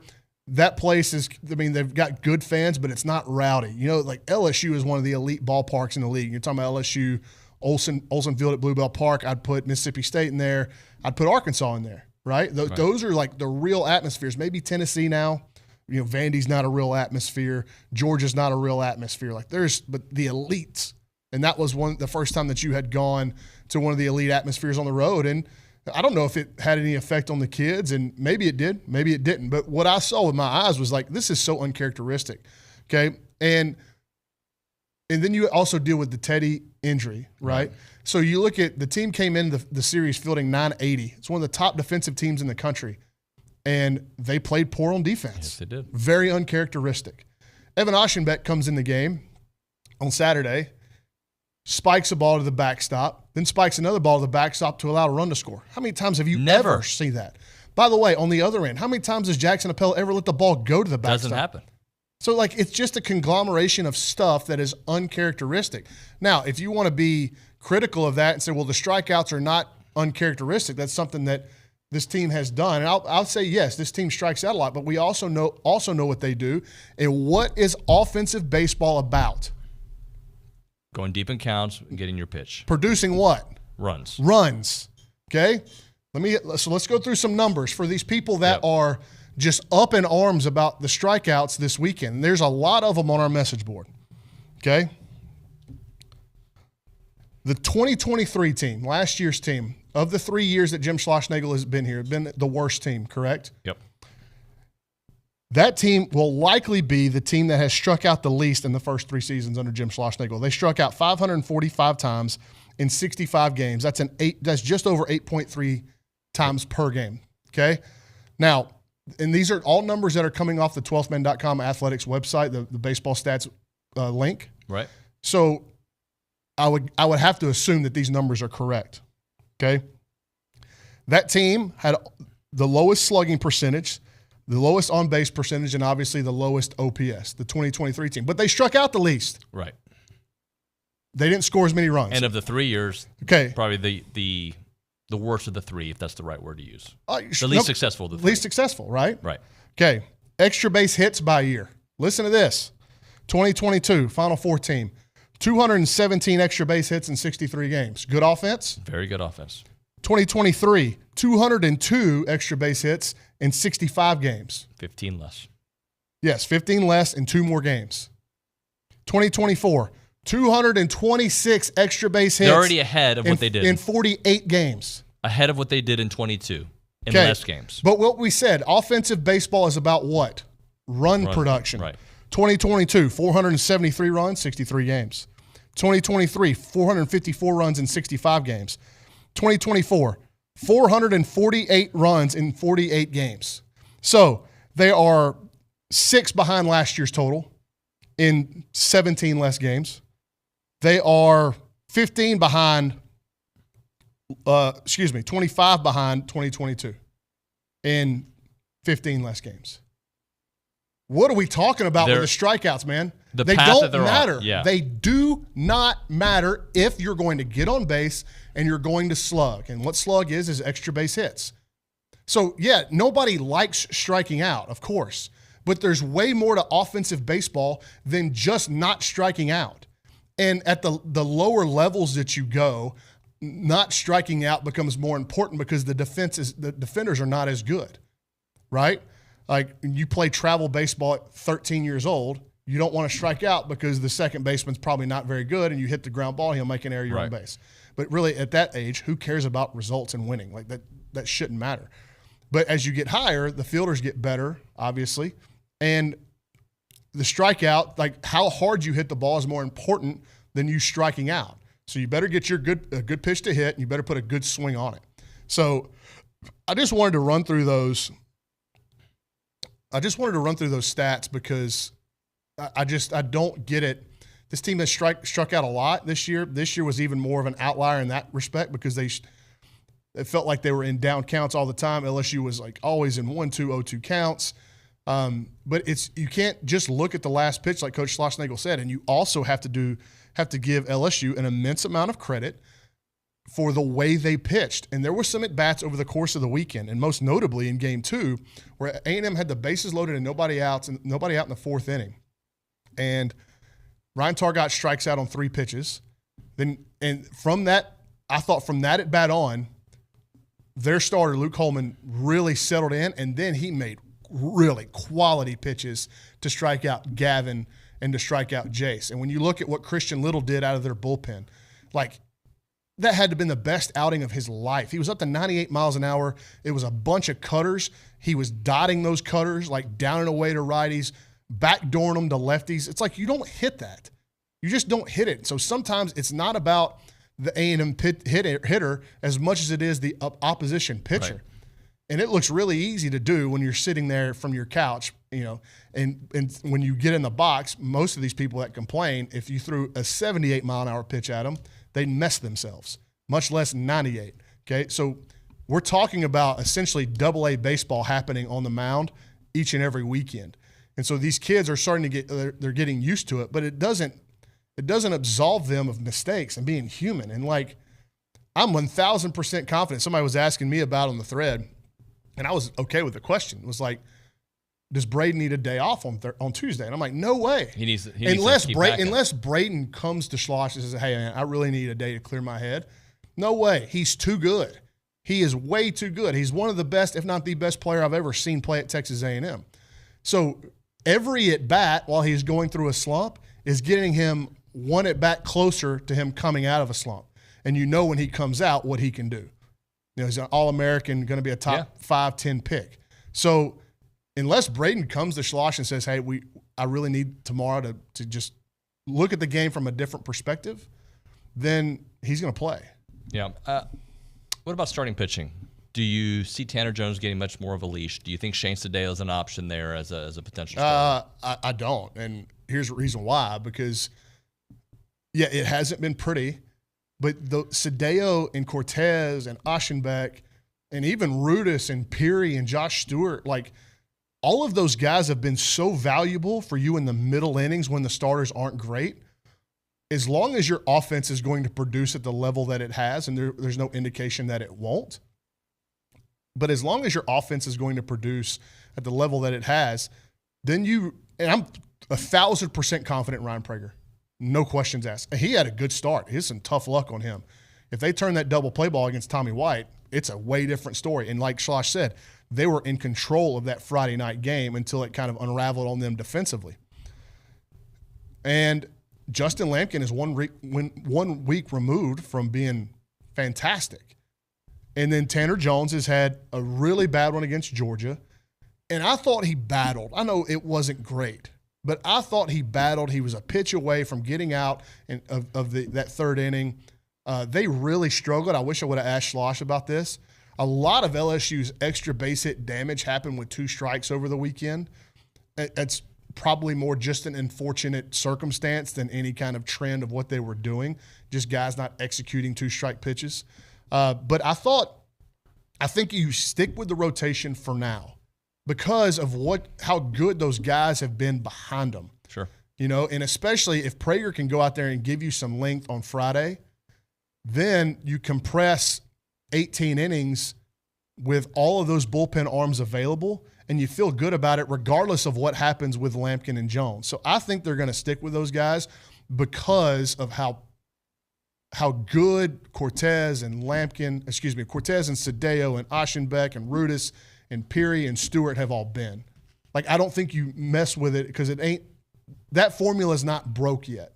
You understand what I'm saying? Yeah. And if Tanner Jones gives up 3 runs and doesn't get you out of the third, and you have a a fully loaded Chris Cortez, he can give you that 70, 80 pitch length and keep you in the game until the offense comes around. We've seen it happen multiple times this year. So as long as that formula continues to work, I don't think you toy with a rotation. My opinion. Last thing for you. Schloss said this in his postgame yesterday. I'm just going to give you this line. They've got 40 wins before their 10 losses. So just take that and run with it, because it's kind of the theme of this weekend with the doom and gloom. There's still that. This is where this team is. Yeah, and, it's incredible. Like, it's one of the best regular seasons we've ever watched regardless of sport. Correct? Correct. I think what has happened – and I actually got a text, and I won't say who it was from, but it was from a very reputable source over the weekend. And actually, I got multiple texts about the way the message boards behaved for the majority of the weekend, specifically Friday and Saturday. There are a lot of people that are listening, driving around listening to this, they're in their office listening to this, that don't post on our message board. So maybe I shouldn't even address it here. But multiple texts from people around town, national people going, dude, y'all's message board is a nightmare. I was like, I know. It's crazy. But what I think has happened is that this team has grown in popularity so much, and baseball has always been a popular sport at Texas A&M, but I think the fan base of it has grown now that you get, and I text you about this. Yeah, I think we're getting a lot of football-heavy fans that kind of followed baseball on the side that are getting more intense and passionate about baseball. And so they think that they need to react to baseball games in the way that you do football games when you only get 12 of them. And so the importance on every play is much more heightened, and the outcomes are much more heightened in football. I understand that. But you can't take that mentality to baseball and expect it to last a 55-game regular season plus whatever in the postseason. So there's that. Also, and I'll just say this.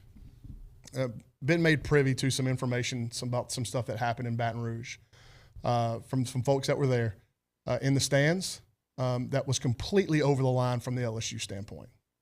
And I think you know what I'm talking about. Yeah, I do. Exactly do. I hope that the individual that caused that ruckus is I hope it's made public, and I hope he's banned for life from LSU athletic events.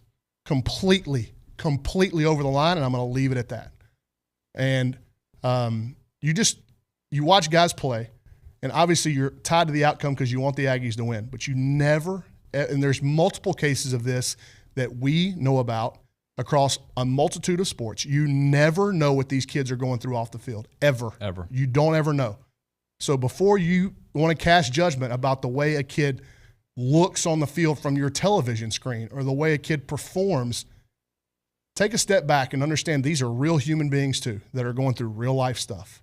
So whatever happened in Baton Rouge, I hope it's cleared up, and I hope the individual or individuals that are at fault are held accountable and receive a lifetime ban to LSU athletics. I think that would be fair. And we won't get into the specifics, but just language towards people that matter to this program. Leave it at that. Thanks very much, Brauning. Appreciate you. Heritage Films time. That is a company that makes documentary films about families, about family businesses, family ranches, and you don't want to wait on getting your family story told. You're not promised tomorrow. Your parents aren't promised tomorrow. Nobody's promised tomorrow, right? And that's why I think you need to reach out to Chance McClain and his team and get a documentary done about your family business, your family ranch, or just your dad, your uncle, your grandfather, whoever it may be. You want to tell that family story and get it done in the most awesome way, a Netflix-style documentary, 2 hours that Chance McClain. It'll take them about 8 to 10 weeks to get it all done, but when you get it, you're going to fall in love with it. And then that viewing experience with your family, all of it, I'll give you just mine. We did one on my dad. My mom was there. My brother and his family was there. My kids were all there, and we got to all watch my dad's story on video. It was such a cool experience, and I highly recommend it for all of you listening and watching right now. Also, he's got an option called the Year Flicks, a 20-minute video, Q&A form, more of a benchmark video for the younger kids in your family, right? So it can be any age, 6th grader, maybe even going into college, right? Maybe even when you get your Aggie ring. You can do these benchmark videos, find out where your kid's at in a fun, cool atmosphere. The website is yourheritagefilm.com, yourheritagefilm.com, 713-893-8341, 713-893-8341.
It's Eminem. Come on. My mic wasn't on, was it, guys? TexAgs Radio, presented by David Gardner's Jewelers, Rollo Insurance Studio. Appreciate everybody listening in. Edge Cooper was supposed to be on the show today, but we're going to have to reschedule that. We'll try to get him on later on in the week. Now, that means we have an open segment. We got to find out what's going on with the SEC storylines. We'll get to your text messages, 979-693-1150. We go to Matthew Dawson there at the Angry Elephant News and Social Center. You got some SEC storylines for us? Sure thing. We talked about tennis a little bit here earlier. Let's go to women's tennis. We got 4 SEC teams moving on to the Super Regionals. If you don't know what that is, that's the top 16 teams in the country. A quarter of them are SEC teams. That would be Georgia, Tennessee, Vanderbilt, and Texas A&M Aggies. Nice. And then on the men's side, you got 5 teams moving to the Super Regionals. That is 5 out of 16. Kentucky, Tennessee, Texas A&M, Mississippi State, and South Carolina. So pretty good performance so far from the SEC over in the tennis department there. Yeah, and again, when people are talking, we go back to that topic of doom and gloom. Tennis teams can win a national championship. The track teams can win a national championship. Softball can win a national championship. Baseball can win a national championship. Men and women's golf, right? Let's go. We got a lot of teams competing. Absolutely. And let's go to baseball again. Let's talk about some of the other teams in the SEC. Look, people were up in arms about the number 1 team, Texas Aggies, dropping a series on the road. Arkansas, number 2 team in the country, also dropped their series on the road to Kentucky. You're also looking at Georgia sweeping Vanderbilt at home. That was another big one right there. Vanderbilt's a top 15 team. I mean, I know we swept them at home, but Georgia also swept them after we just beat them in a series. So that's kind of crazy. They won by a combined score of 35-11. So certainly some domination over there in Athens. And in terms of attendance standpoint, I did want to bring this up because it's not a popular stat that's brought up all the time, but I do want to talk about the attendance levels of SEC baseball games this year. Is pretty wild. I think LSU this weekend had 10,500, something like that. Yeah, they're averaging that too. They're averaging that. It's a big stadium though. So, but when you look at it, so over half of the SEC schools are averaging over 5,000 attendees per game. That's wild to me. That's really wild. That is pretty wild. Texas A&M themselves is over 6,000, which, by the way, if you didn't know, that's over 100% theoretical capacity. And there's some bleachers out there now too? Oh, yeah. Yeah, they had to wheel them out there. So that's pretty crazy. 8 of the SEC schools, not only are they over 5,000 attendees, 8 of them are also over 90% capacity. So you want to talk about the magnitude of SEC baseball this year? Feels like it's pretty hot. It's pretty hot down south these days. Pretty good, Matthew. What else you got for us? Yeah, well, I did want to kind of back up Bronny on the whole strikeouts thing. If you want to look at like the other offensive metrics as well, Texas A&M is one of 3 teams in the SEC to have all 9 of their quote-unquote everyday starters having an OPS over 900. That is bonkers. That is bonkers. That's like, hey, every hitter in your lineup could basically bat in any part of the order in any other lineup in the country. That's pretty wild, if you ask me. I'm going to ask you, is that wild? That's pretty wild. That's pretty wild. And the offensive production, like Bronny said, has been there like in the run scoring capacity. They're 22-0 when they score double-digit runs. I don't know if you knew that, David. 22-0 when they score double-digit runs. 22-0, so 18-8 when and what was the average? How many runs have they scored this year? What was it, 480? 448. 448. How many games have they played in? 48. What's the math on that? Oh, let me get that. 448 divided by 48. That would be 9.3 runs per game. So just under 10 runs a game. And we saw them score, what was it, 14 last night or yesterday afternoon. Let's get to some text messages, Matthew. Sure thing. So there's a text messenger that's asking, hey, so what happened at LSU? That's the first I've heard of. Look, did you want to elaborate on it, David? No, I want to elaborate on it because it was told to me in confidence. I'll say this, and I apologize, but all you need to know is fan behavior matters, guys, right? So, and luckily he's not one of our fans, but they had fans in attendance there yelling things at people, Aggies, women, and men, and everybody, right? So, and I think they were escorted out. So that is unacceptable. What else, Matthew? Well, the Durham doc, he texts, so we play like crap in all phases the first 2 games, and we're one swing away from tying or winning both games late, and then we pummel them on Sunday. They're defending national championships. We're champions on the road. We're still favored to win the College World Series, and all of a sudden the game threads, which have been mentioned before, are full of doom and gloom. Right? Some people need a different sport. That's from I'm going to say this about all that. I have no problem with people showing their passion, good and bad, because I know I do it. I don't. Some of the things that I say during games when things happen, like I immediately go 0 to 100, like, oh, we're never going to win a game again. Like I get all that, but and what happened? And a message board is supposed to be a place to express ideas and anger and happiness. Like all that is, I think that's fine. Just realize it's there forever. What goes in here, unless you share it with people, isn't out there forever. If you tell your good buddies, at the bar, it's not out there for everybody else to see. But when you type it out, it's there, right? And I think that's just the point is, let's try to balance it out. Not everything is, things aren't always that great. Things aren't always that bad. Although this has been a pretty great baseball season. When we come back here on TexAgs Radio, Around Aggieland, Kay Naegeli is going to join us. Right now, though, time to do a little Milliken Reserve, a farm-to-table community in College Station. They got homes.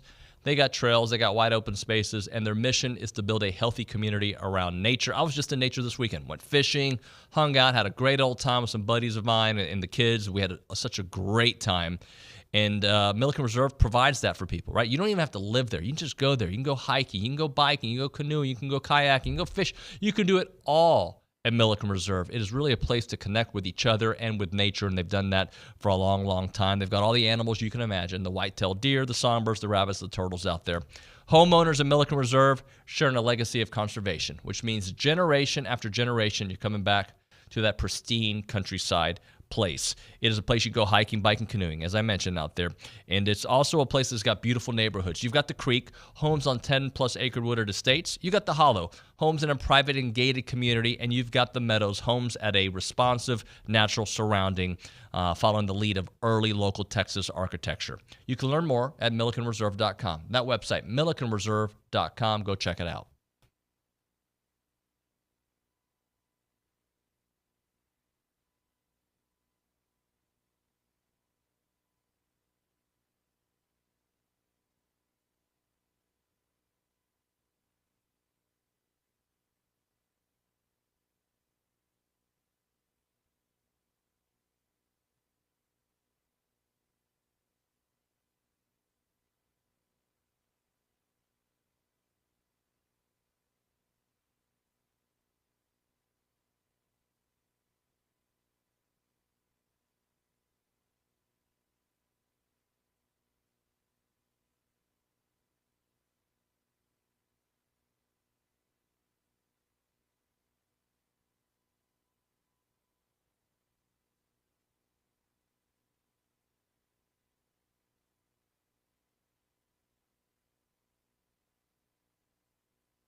All right, it is time for Around Aggieland here, presented by Normandy State Bank. Normandy State Bank, rock solid banking. My words are all over the place, Kay, because, hey, Kay Naegeli. Kay Naegeli. There you go. Hey, how are you? I'm good. What's How are up? you? Graduation, Kay. What day? Thursday. What? I know. It's crazy. Snuck up on me. I don't want to do it. You don't want to do it? No. You don't want to enter the workforce that you're already in? Yeah. Your life's going to actually be easier. Yeah. Because you're already doing the work. I won't have to go to class. I won't have to do homework or write essays. You'll just have to do more work. I am excited for that part. But I'll get to be here more, so that's enjoyable. Early, too. We've actually changed your check-in time, 7 a.m. Oh, boy. I'll be here. All right. What's going on in Around Aggieland? So I want to start off with some tennis news because they had an excellent weekend. So on the men's side, they won their regional a 4-2 win over San Diego, vaulted number 15 Texas A&M into the super regional round of the 2024 NCAA tournament. The Aggies will advance to Austin, the Austin Super Regional, well, they will face the number 2 seed Texas next weekend. That should be a big one. And on the women's side, for the 5th straight year, women's tennis is headed to the Super Regional round of the NCAA tournament after sweeping number 18 Oklahoma. The Maroon and White will travel to Chapel Hill, North Carolina to face also the number 2 seeded Tar Heels. So should be a big weekend on the road for Aggie tennis. Additionally, on the road, track and field will compete at the SEC Championships at Presley Stadium at Parsi Beard Track in Gainesville. That will be this weekend. And then additionally, Matthew Dawson said it earlier, but women's golf teed off this morning in the Bryan Regional. And that is their home course at the Traditions Club in hopes of advancing to the NCAA Championships for a 3rd consecutive season. So best of luck to Jared Chadwell and company. And then more baseball and softball. Softball, unfortunately, my prediction was wrong about them. I had them taking 2 out of 3. They did not take any in Florida. It's all right. Close? It's all right. Yeah, they were, well, they got run ruled on Sunday. But I wasn't talking about Sunday. I was just saying. Okay. Yeah. Overall. Hey, they still finished tied for 2nd in the SEC, which is a heck of a finish for Trisha Ford. And they are the 3 seed in the SEC tournament this weekend. They will play in Auburn, Alabama on Thursday. They will play the winner of Mississippi State and South Carolina. And then Texas A&M baseball dropped its first 2, but came back to salvage the series at LSU, and they will host their final midweek game against Rice at 6 p.m. on SEC Network if you are not in town to make that. So I'm actually really excited about that game because I will be taking my grandpa, class of 58, to this game. He has not been to an Aggie baseball game in a long time, so the whole family is gonna go over there for grad week. That'll be great. It'll be awesome. I'm excited. Is that it? Yeah, that is it. Thank you, Kay. Appreciate you. Of course. Hey, Nick, I'm going to address something that you were talking about. I guess there is chatter on the YouTube page. Guys, I'm not going to give you the exact words that were used at the LSU game that upset some of the players and fans and whatnot. You don't need to know the exact statement, all right? Should we have not alluded to it? That's fine. I'm just saying unruly behavior, there should be penalties for that, right? And there was some language at the game. I'm sorry I'm not giving you the exact sentence. I'd like to keep our FCC license. I'd like to continue doing TexAgs, but the language wasn't appropriate. The theme wasn't appropriate. And if you need to know the exact thing, well, I'm sorry. I'm not going to do it on live television or radio. That's the bottom line. Should we have not brought it up? Okay, I'm just letting you know that there should be consequences for acting like a punk, right? And as Bronny said, if some of the things that we heard happened, I hope that guy never gets let into a stadium. That's the bottom line. If it's a guy or guys, I don't know what it was. So if you needed more context than that, it was unacceptable behavior. And it happens all around the country. And unfortunately, at this particular event, it was A&M players or A&M fans and players hearing some of it. So that's the bottom line. So this is what we're going to do. Over the next hour of the show, Billy Liucci is going to join us. And what are we going to talk about with Billy? We have to talk some baseball. We'll get Billy's thoughts on how the weekend played out and where he is with where the team is going. We're going to get into, Reese Davis says there's going to be some changes in college sports, or college football, I should say, that's going to affect the other sports. And that might sound like Captain Obvious, but nobody knows what that means. What are the non-revenue sports? What do they look like in the future? Does that change the way, these conference realignments that we have seen? Is it going to continue that way for the non-revenue sports? Does it make sense for teams that are maybe moving to the Big Ten to really be going to the Big Ten for the non-revenue games in the future? The new model of college athletics could change that. Also want to get in with Billy some thoughts on his his appearance there with Andy Staples, where he talked about some of the similarities potentially between the way Sark handled Texas early on and also A&M with Coach Elko, so we'll get into that.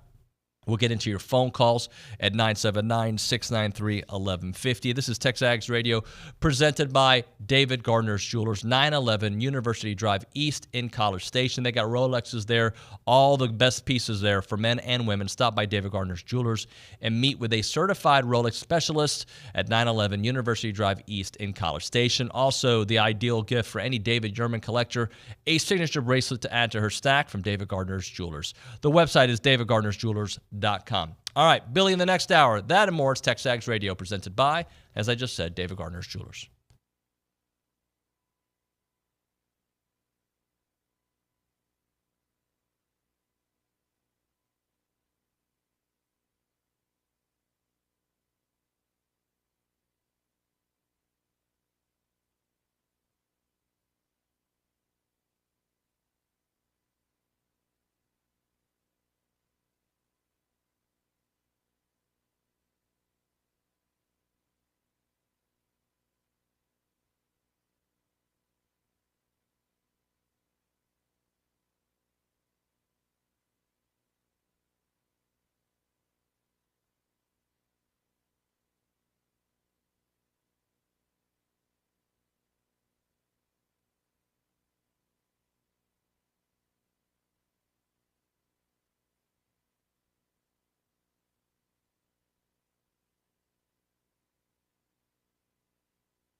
All right. Oh, we're on air. We're over here planning stuff for the segment. Sorry, that's my fault. Hey. It's on you. This is TexAgs Radio, presented by David Gardner Do your Jewelers. David Nuño. Go. TexAgs Radio, presented That's by Greg David Bailey. Gardner Jewelers. No, it's not. Well, here comes See? Dalton Hughes. But yeah. Even Dalton said that was Greg Bailey in the background. I know that he did take it that Hey, direction. it's David Nuño. See? Told you. Yeah. So continue being me. Go ahead. Well, it's TexAgs Radio. David Gardner Jewelers. I'm not doing you. You're in the Hey, now. Rollo Insurance Studio. What? You got to wear that one, David. I'm out. I just heard. All right, guys, let's go to the Angry Elephant News and Social Center. Matthew Dawson, you wanted to play a game as we wait for Billy Liucci. Let's play a game. And chatters and YouTube texters, you guys can also play this game too. Send us a message. Nobody cheat. Well, no, it's you, David. You can't be looking at the chat. There's a camera on me. Don't be looking at the chat. I know you got the chat open over there.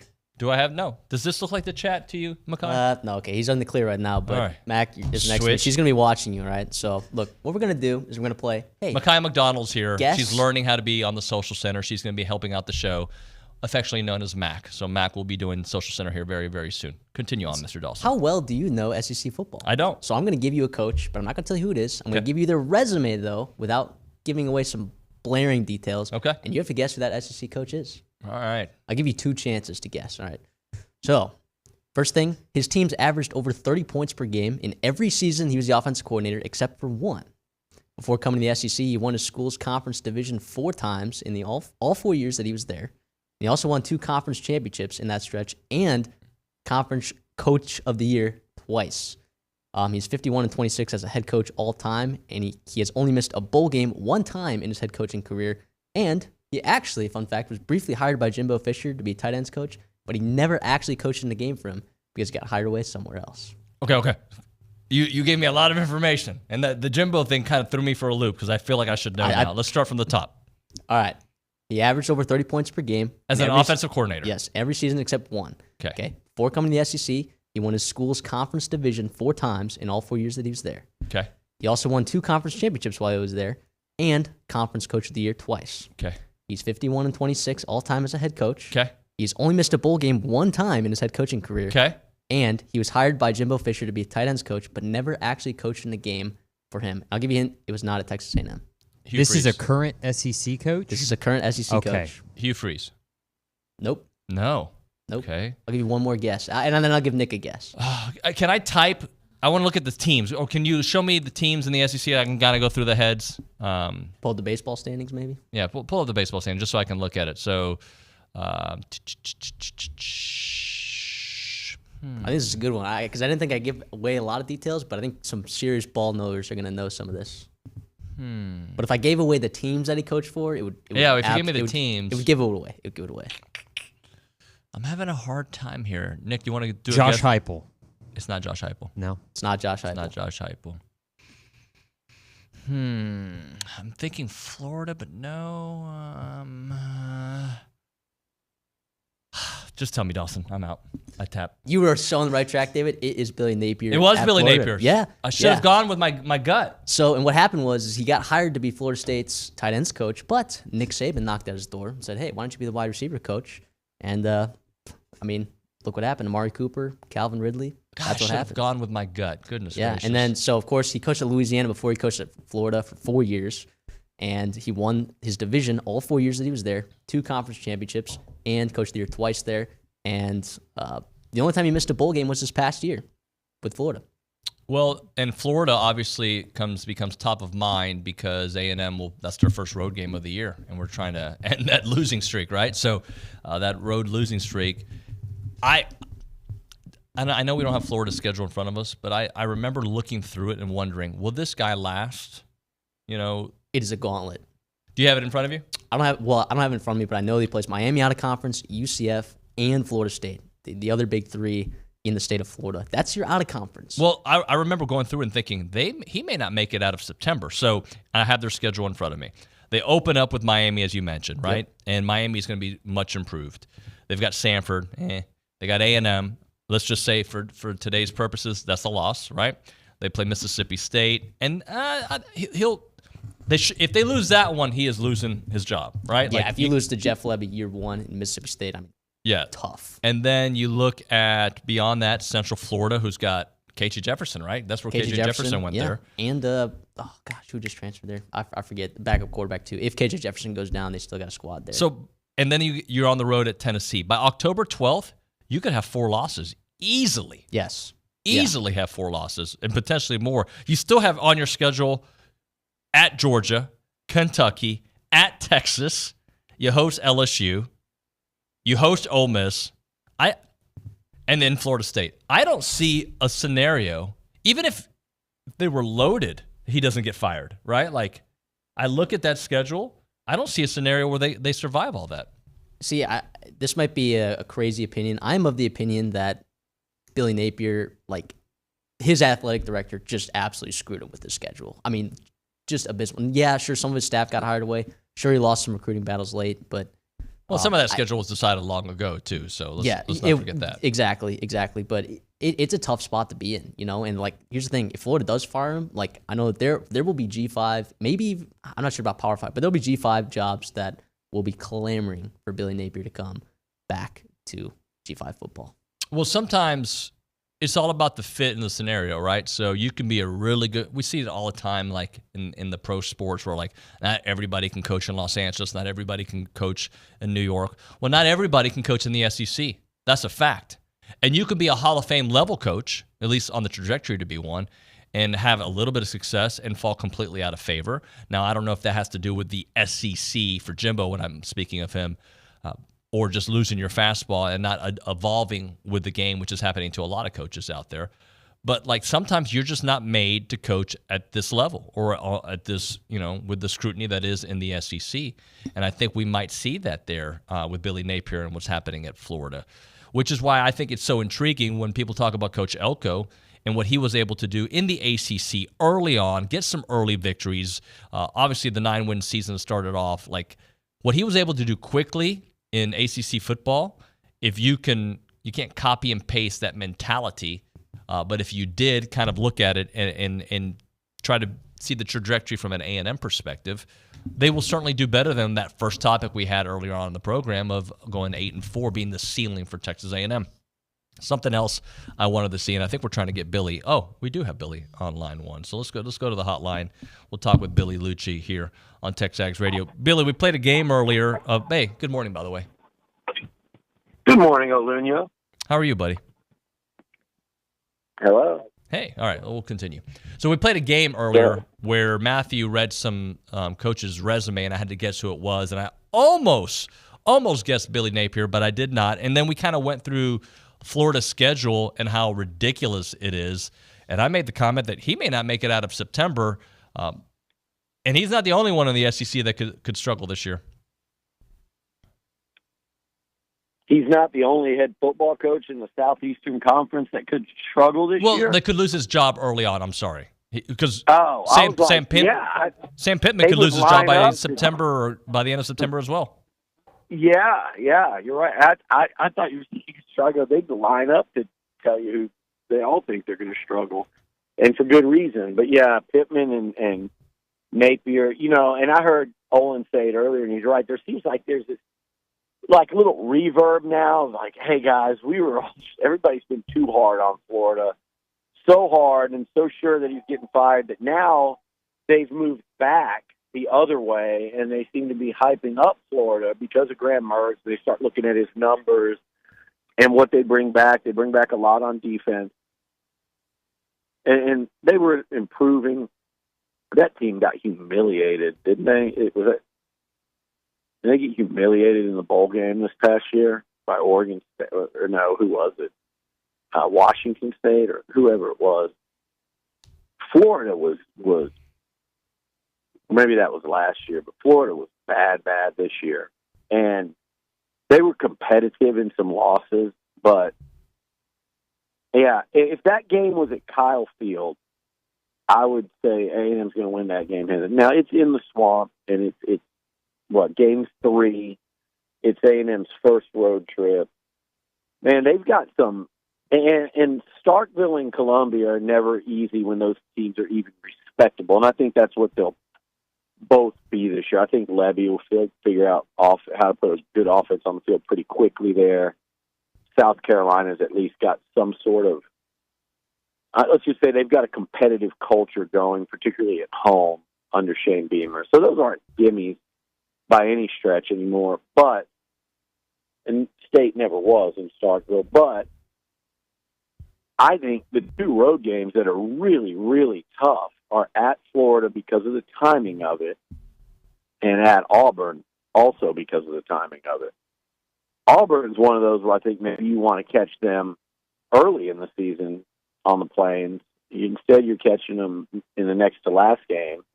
Florida, you're catching them on your first road trip before maybe they've been beat down by that schedule and demoralized, and the pressure's on Napier, kind of in the vein that we saw A&M under Jimbo last year. So I think you're catching those both at the wrong time, so that makes those road games doubly tough. But you're playing at Jordan-Hare in the Swamp.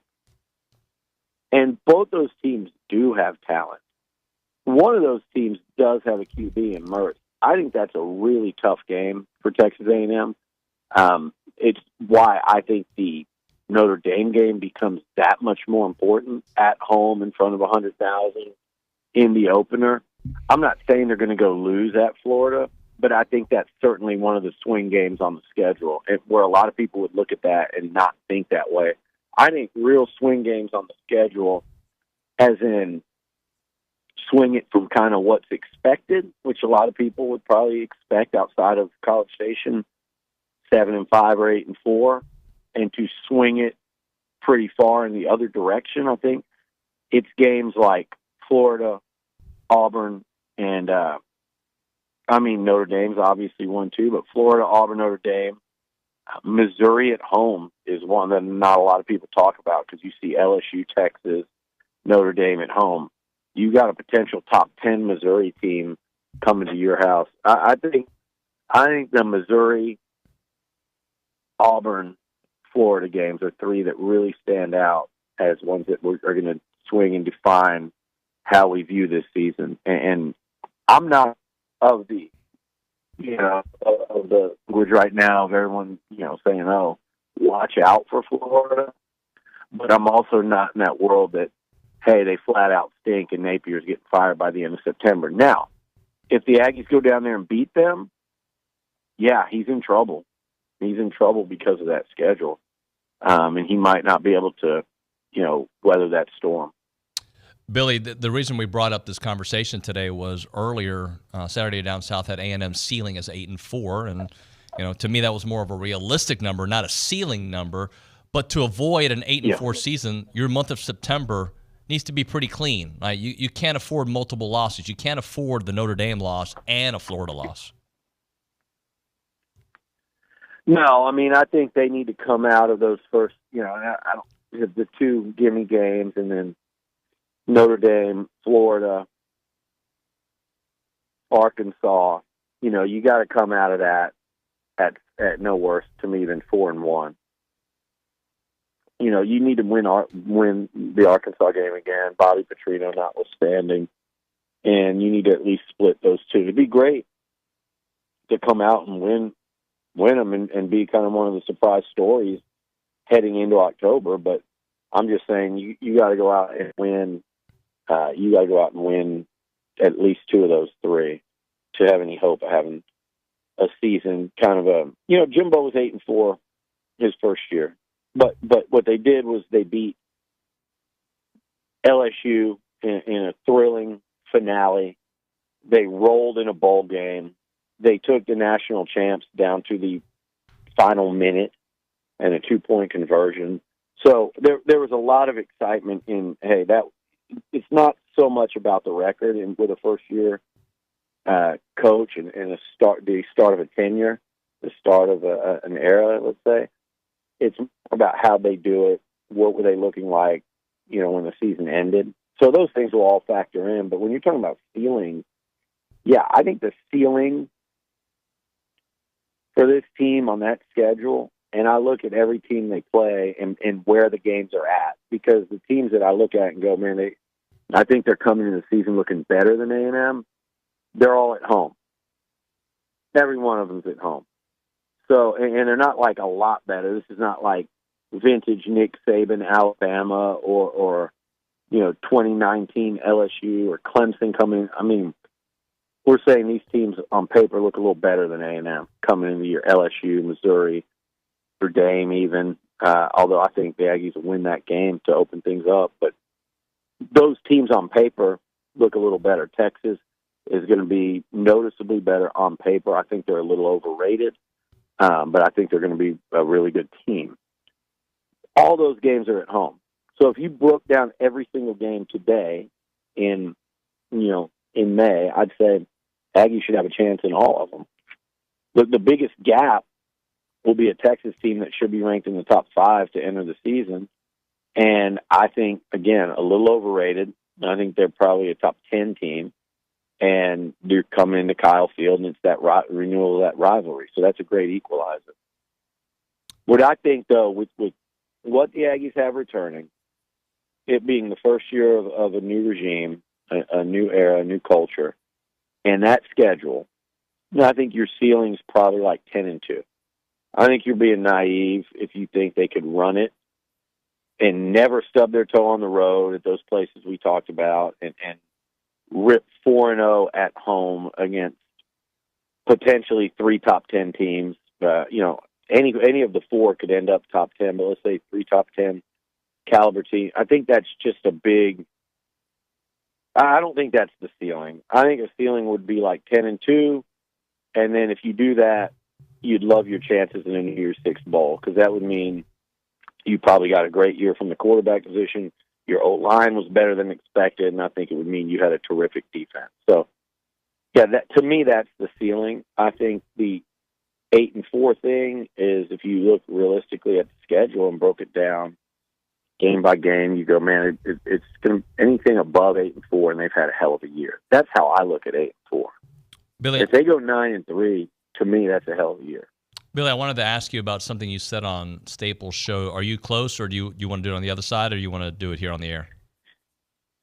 We'll do the other side. All right, we'll do that, because I definitely want to get into some baseball with you here in a moment. So we'll come back with Billy Liucci here. Perfect. Thank you, Billy, on TexAgs Radio. Let's do this. We'll hit a break. We'll come back with Billy. More football. We're going to close out the hour with some baseball talk as well. Right now, though, a moment for Caldwell Country Chevrolet. Highway 21 in Caldwell. Online, CaldwellCountryChevrolet.com. That's the website you go to get the best deals out there, right? When it comes to getting a vehicle, you want to go to CaldwellCountryChevrolet.com. You can start your search there and see the cars that they have. And then just know this. All right, that's going to be the start for you, right? But what about the during and the after? Well, it continues to be great when you go to Caldwell Country Chevrolet, because they'll have great deals for you.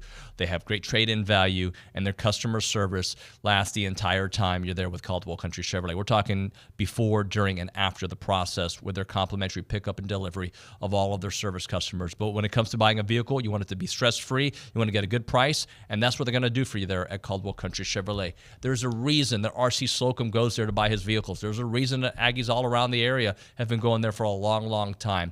It's only a 15-minute drive, the very edge of Bryan to the beginnings of Caldwell. A short conversation away, but you'll see the difference when you step on the lot and do business with the great people there at Caldwell Country Chevrolet. Highway 21 in Caldwell. Online, CaldwellCountryChevrolet.com.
Bronathan? I mean, why does he sit so low? Hey, it's TexAgs Radio. We're presented by David Gardner's Jewelers. Tell him Rollo. that's a new chair. That's a new chair per Nick Savage. He brought you a new chair. It's so low. It's not the Bronathan one. So, you look like. What do I look like now? Today? Do I look like somebody on a cruise airline or like a cruise ship? Like, hey, can I bring you your whatever? Your Mai Tai? You matched your Batman wristband with your shirt, and you look like you look like you're coaching for Army football. People tell me, they always say, hey, are you in the military? You're All the time. sideline. Yeah, you look like Army football coach. Yeah. I think a lot worse things. I like it. In fact, I encourage it. Yeah. Core Nuño. That's what. I'm not only corporate Nuño, I'm core Nuño. Corporate Nuño. I don't like corporate Nuño. Why? He doesn't work out when you do? Yep. TexAgs Radio, presented by David Gardner's Jewelers. I heard y'all this morning. I couldn't think of a worse person to go to Vegas with than me. You. I'd be the worst. And that is, I know you take that as a compliment. I do. I would say, hey, you want to meet me at the gym at 6 a.m.? That would happen. Yeah, sure. I'm not asleep yet, but sure, let's go now. work out. Yeah, I'd go to bed at 9. Here would be our interaction in Vegas. Let's say if Texas A&M played in like a preseason basketball tournament in Vegas, or we went to the Vegas Bowl or whatever, this would be our interaction. Breakfast. Yeah, as you're me still out from the night before, you waking up, post workout. Yeah, post workout. Breakfast. Yeah, sweaty. Yeah, there's no doubt about that. But let me give this to you. This is the truth. There are certain markets that I go to that I enjoy the market. For instance, Miami. I stayed up. I did things in Miami. Mm-hmm. When I went to London with the Texans, it was a humble brag. I stayed up all night. So Vegas is good day, mate. That's Australia. I know. Hey, you went on Andy Staples, and I saw a little bit of it, and wanted to ask you a little bit about how you compared what A&M is doing now, and tell me if I'm phrasing it incorrectly, to the beginnings of Sark at Texas, coming off Charlie Strong and Tom Herman era, where they had talent, but weren't able to turn that into wins and real success and getting guys drafted, to what we think could be happening with Coach Elko now. Yeah, well, it was really, I was talking a lot about the talent, and not really, you hope it doesn't go like Sark. You'd love to say, hey, year 3 playoff. Now that'll be a 12-team playoff, but his first year they were 5-7 with a 6-game losing streak. They lost to Kansas when they weren't good at all. In his second year, they went kind of what we're talking about. I think they were 8-5 in year 2. You hope to see something like that. I know a lot of people hope for more, but I mean, that's what outside of College Station people are kind of expecting for this team in year 1. I think people will tell you that Elko has inherited more talent than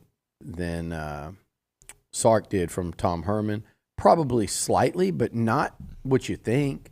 Maybe a little more across the board, but Elko went and added 20-plus guys in the portal. Now, that's something that wasn't really a thing when Sark got there. He could have maybe accelerated, in fairness to what happened down there in year 1. Now you had that. So Elko brought in 20-plus new faces, and they're still looking to see if they could add another new face or 2.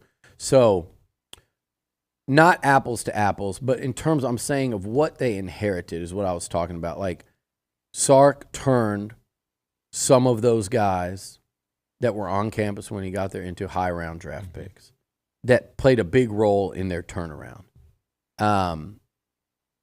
Jimbo did that. I can think of guys like Eric McCoy, who no one thought was that guy. Matabike, I think, was almost done. I think he had 1 year left, right? I'm pretty sure he played 1 year under Jimbo with Elko. I think so. Yeah, that was that first year.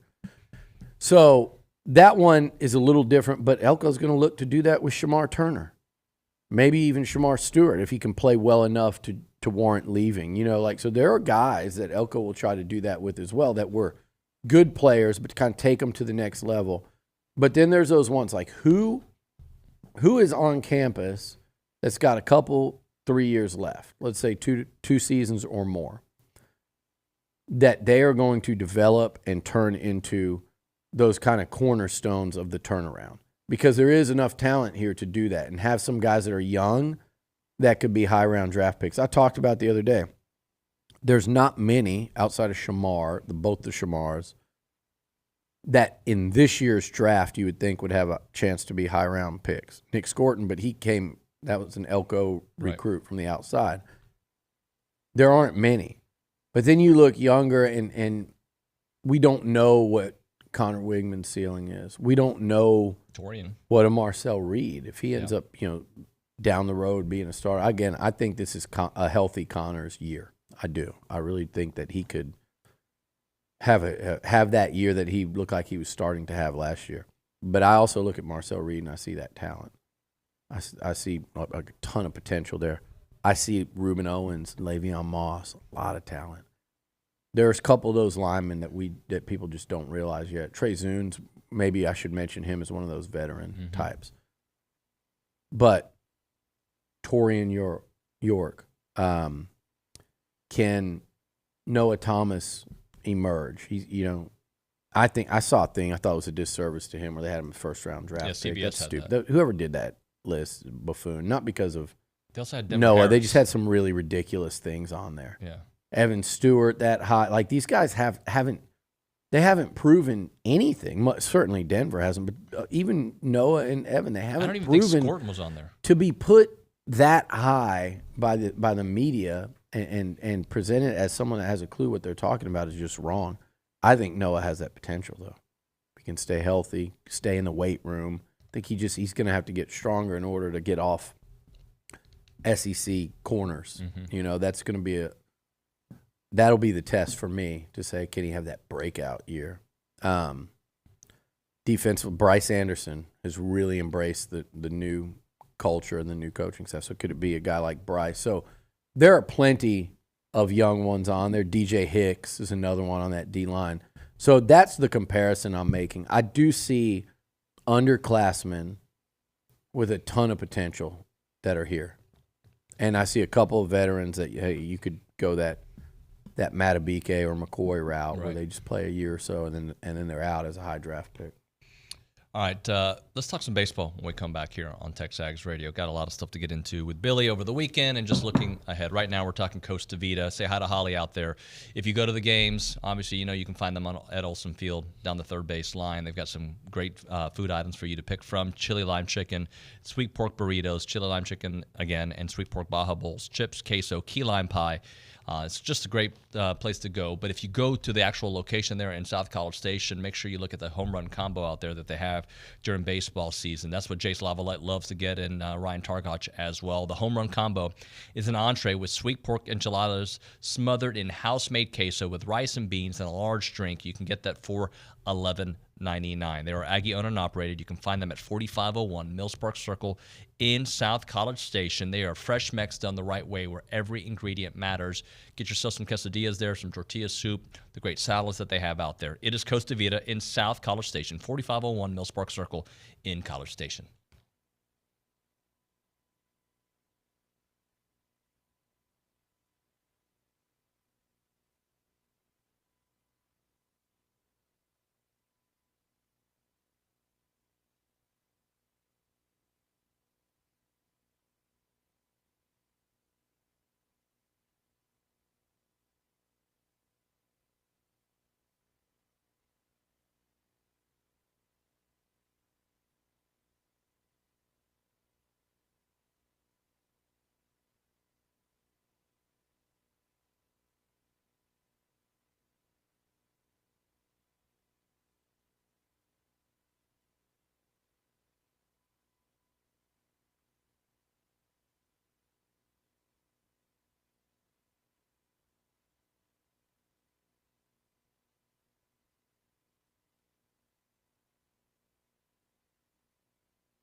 We are back here on TexAgs Radio. We're presented by David Gardner's Jewelers. We are here in the Rollo Insurance Studio, and I'm solo.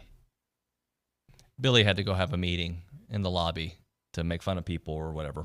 I'm here, buddy. Hey, Nick Savage, I heard you yell, "We're back!" Well, sorry, you didn't have your headphones in. So No, I thought you were yelling at Billy, not at me. No, I can't. You would never do that.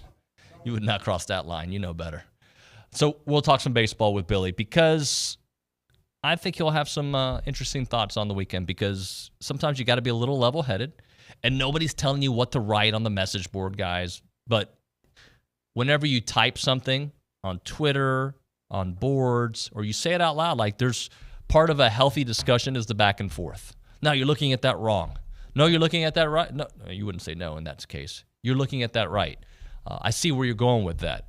The bottom line for me is if you could have won that series with a couple things going your way on Friday, we'd be all feeling a little bit different. By the way, we feel much different after the way they came back and won yesterday. But the ebbs and flow of a baseball season, unfortunately, we might have another weekend like this again because it is the SEC, and some of the top teams in the SEC have already gone through these weekends. But if you're going to win the SEC, which is still very much possible, you can't have another weekend like this. You're 2 games behind, I believe, and 1 game behind Tennessee, who's in second. So you're a couple games behind. Billy, your thoughts on how the weekend all played out? It didn't play out as expected outside of it being a really tough series. I actually would have thought, just based on how they're playing going in, I would have thought A&M to win 2 of 3 and probably both those wins be – well, I could have seen – the series actually playing out exactly as it did if you'd have flipped around one of those 6-4s, where it was A&M getting the clutch hit in the final 3 innings or early to break it open. And like if you said LSU wins 6-4, A&M wins 6-4, in other words, close, and then the A&M bats, knock LSU pitching around, I would have said, yeah, that's kind of exactly how I would see the series going. It didn't go that way. The game I would have seen them winning actually would have been that Friday night one with Prager having the performance he did. I was okay, yeah, they'll win a close one in that one because LSU does have a couple of really hosses at the start of that rotation, 1 and 2, and it's there. You heard Slosh say it today. That's by far the toughest environment they've played in. They went to Austin, which would have been tough, but they jumped out to an early lead. It was close until the middle innings, and then A&M started to pull away. So they hadn't been in that type of environment yet, and they needed to. It's good, and it's great, actually. They may not have to the rest of the way. Arkansas's here at home. They'll get a little bit of it at Ole Miss next weekend, too, though, because that's another desperate team. Yeah. But outside of that, they may not have to. But they were tested, and they blinked. Okay, LSU was the better team Friday and Saturday, barely. And you could look at a million different things that the Aggies could have done differently, that they could have won the close game instead of lost it. That's what happens in a 6-4 game always. I think that, it was really important. I think you go back and look at that Sunday game, and it was so important for them to not only the fact that they won, but to just knock LSU around the park and essentially run rule them. And you got, Gavin got it going with a couple big hits in that inning. Jace, after a long day, hits the home run to end it. 14-3, you go home, and I think that bus ride, God, imagine riding that bus ride home after a sweep. And not only did you win Sunday, but you played like you're more used to playing. So that was, I think, massive going into this week. You're going to lose SEC road series from time to time. You're going to lose series in the SEC from time to time. Even the number 1 team, you talked about it earlier, LSU, Tennessee, Ole Miss, Mississippi State. Go look at them. You lose SEC series. We kind of forgot what that feels like. That's a good thing.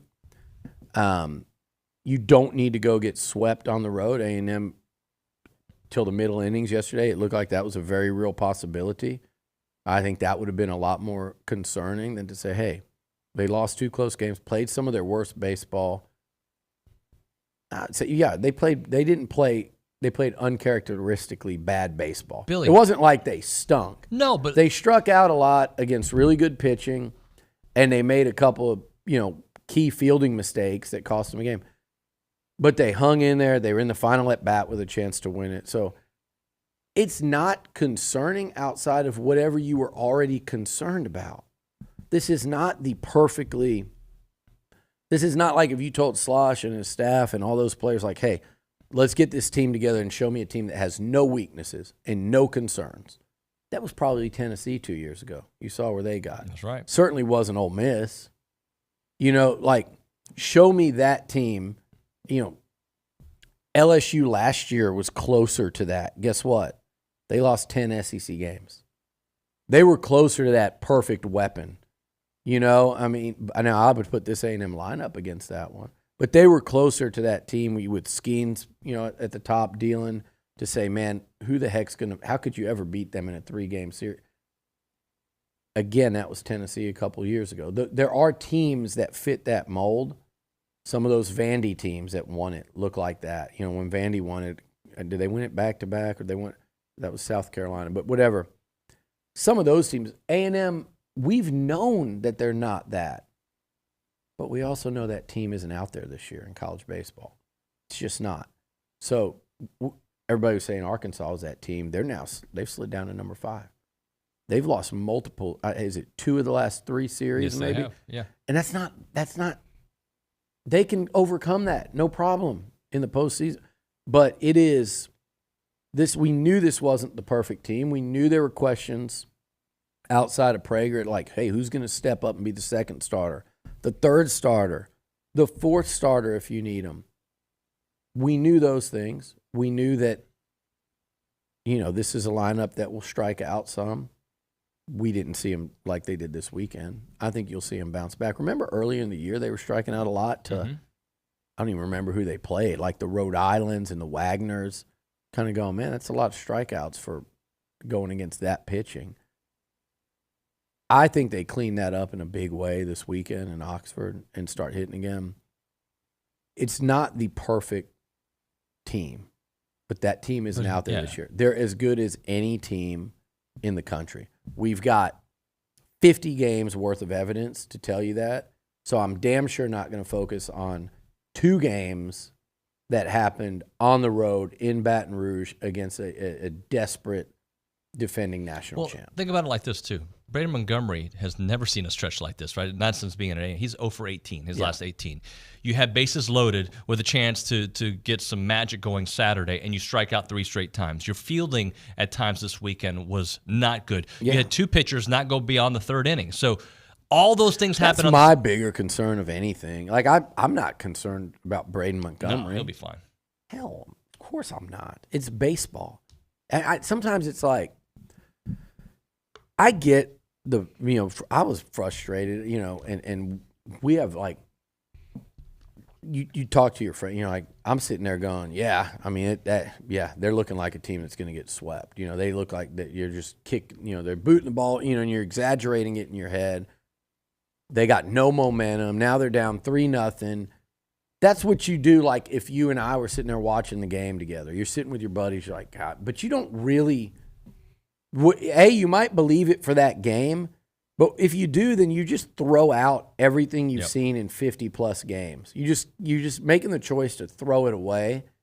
And then even if they would have lost that game, you're still going, oh, my God. If you wanted to say, hey, if they get swept here and lose the next 2 series, I'm worried about a top 8. Okay, that's rational concern. I really want to see them host a super.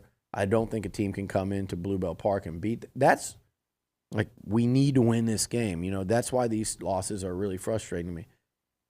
If that unleashed some new level of concern, I would ask them, what's different? What did you see different? We've known all these things about this team. There's a ton of great. There's even more good, and there's just a little bit of concern. My concern is still when you got, I feel like way too often we're getting starting pitching that doesn't get you past 3 innings. Now, I understand you're facing some elite lineups, but you can also tell that they're not doing themselves any favors. But then on the flip side, I'll tell you, Oschenbeck, he's incredible. Sadeo. Sadeo and Cortez were the storylines of the weekend. Yep. Well, Lampkin was not good, struggled there, on Saturday. Tanner. But guess what? Tanner concerns me. That's 2 in a row. But a couple weeks ago, Tanner was brilliant. And Lampkin last week, Lampkin was brilliant Yep. against a Georgia lineup that just humiliated Vandy. So I'm not like panic button because I think there's going to be, let's say you play a 3-game series or you have to play 4 games in a region. Somebody's going to step up, and I trust Slosh and Max to go, okay, Nuño doesn't have it. I'm going to go get him out of there quick because we got guys that continue to prove that they can come in and long relief stabilize a game. So I'm not freaked out about it, but I would like to. I'm sitting here trying to think, how do they win a national title?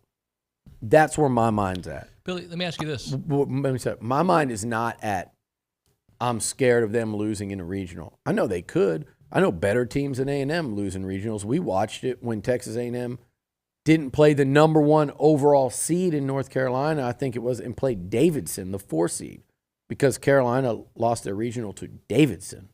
So it happens. It happens every year. I'm not saying I'm not worried about a regional. They're probably going to get a really tough one. I'm saying when I'm evaluating this team, I'm trying to figure out, can they make a run in Omaha? Can they compete for a national title in Omaha? So I'm thinking of these things, and I'm going, okay, what's it going to take to get there? And my biggest concern is going to be, like, I'd like to see them get, I'd like to feel better about them getting length from a starting pitcher in game 2 of a regional. Yep. To get you in that winner's bracket, at which point I think A&M would just slug their way out of it no matter what. Just like he was saying this morning, they've had games where they haven't fielded great or pitched great, and they've outscored them. The deeper you get in a regional, that's what they'll do, against eroding pitching. Super regional, again, I need to know, like, game 2, can you get a guy to get you even into the 5th inning? Even if you lose that game, then you're really set up for Sunday with your pitching. Well, people love to play the what-if game and on the negative side. But what if you get starting pitching that matches what we've seen from Sadeo and Cortez recently, along with Austin Beck? Now we're talking about a completely different kind of weekend. And they did that last year. Yeah. Let's not forget, right there at the end last year, the Southeastern Conference Tournament, what they did. And even in the postseason, I think in that first game against a Braden Montgomery-led badass Stanford lineup, and their first 2 games of that regional, the pitching was pretty elite too. So you could certainly go that way with it as well. And by the way, Gavin got hurt late in that last game against Georgia. He missed Tuesday. He comes out there, had a rough one Friday night, certainly, and then just kind of got better as the weekend went on, capped it off with a couple massive hits in that big inning yesterday. And then you lost Burton. Yep. It was a really good report from Slosh, I thought, today, because I was sitting there going, man, that dude, the way he's been hitting, and oh, by the way, how he plays first base, he's been sensational on the bag. So they were also a banged-up team this weekend with a couple of, 2 of their most important pieces. So I think this series should be a wake-up call. Thank goodness they won, though, because that bus ride home would have sucked. And by the way, I think I put that I made a joke. I called it the Bjork bus because that was a Ross decision to send them on the bus to Baton Rouge. Someone told me, I haven't fact-checked this, but they typically do bus to Baton Rouge. They weren't going to this year. They weren't going to this year. They were finally going to fly, and then the budget cuts, which were long overdue, whether that's Ross or Scott, around here, were long overdue. Then they said, okay, you're going to bus.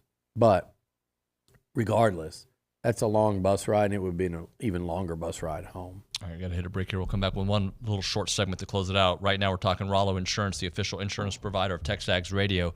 The difference is real. I'll tell you some of the conversations we're having at my house. My 15-year-old boys are going to be turning 16 here in about a month. And, we're talking about insurance. And luckily I've got more guys I can talk to there at Rollo Insurance because they're right here in town. I see them all around town. I see them at H-E-B or whatever. And you can talk to them at Rollo Insurance. You can go to their offices right here, and they will take great care of you. They'll give you the options, because what they want to do is make sure that you're educated on exactly what you're paying for. They're going to do the shopping for you so that you can accomplish all of your insurance goals. So if you do have kids that are about to start driving, or you have kids that are in college and you're trying to see what's out there, let Rollo Insurance be the ones that take care of you. They can write any form of insurance to anyone in Texas, and they've got several other states as well, and they have 53 offices right here in the great state of Texas. As I mentioned, their headquarters right here on Highway 6 in College Station. You can call them up at 888-44-ROLLO or go to rolloinsurance.com.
All right, it's time to end the day with Double Dave's caller number 12, 979-693-1150. We're going to hook you up with your choice of a dozen pepperoni rolls or a large one-topping pizza from Double Dave's, who've been serving Aggieland since '84 with those favorite pizza and world-famous pepperoni rolls. Reliable in-house delivery, bringing piping hot goodness straight to your door. Just click on doubledaves.com, and your favorites are on their way. And as a reminder, they are not open on Mondays. I have not watched it, Billy, and I probably will at some point. Did you see any of the social media clips on Tom Brady and the roast, the Kevin Hart roast?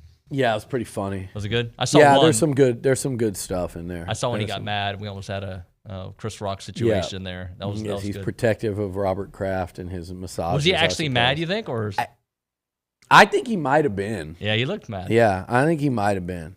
But the other ones were funny. Drew Bledsoe was great. I saw one with him. There were some funny ones. I don't know who the lady was that got up there. She was hilarious. But yeah, it was good. Those roasts are always funny. Man, they go after it. Did you hear what Drew said on the stage? Yeah. He's like, there's two things you'll never experience being the number one pick in the NFL draft, and I just celebrated my 28th wedding anniversary. That was good. Yeah, there's some good ones. There's a lot that you can't go look them up. They're funny. I'd say anybody that has a sense of humor, go look at that, but you can't repeat a lot of them on TexAgs Radio. All right, buddy. Any closing thoughts here? We got a minute left on the show. Transfer portal stuff. They're still looking. Yeah, they're still looking, particularly for maybe one more body at wide receiver, preferably more than a body, somebody that can come in and compete and play. So the pickings are slim, but they're looking around the entire country to find potential and talent and kind of up the competition in that room. Other than that, no. And I think I want to go back again. Well, I don't know. Did we talk late last week about the addition? Yeah, we did in basketball. Oh yeah, for Buzz. I thought that was actually a really big. I know his 3-point percentage isn't up there, but this is a guy that gets to the basket and scores. He's played a lot with Wade and Manny. They're all friends and know each other's game. Well, it really helps in this program, and he's a good player. I got texts from a couple coaches in that conference actually that unprompted reached out and said, "Man, that's a great pickup for A&M." Thank you, Billy. Appreciate you. We'll see you mañana.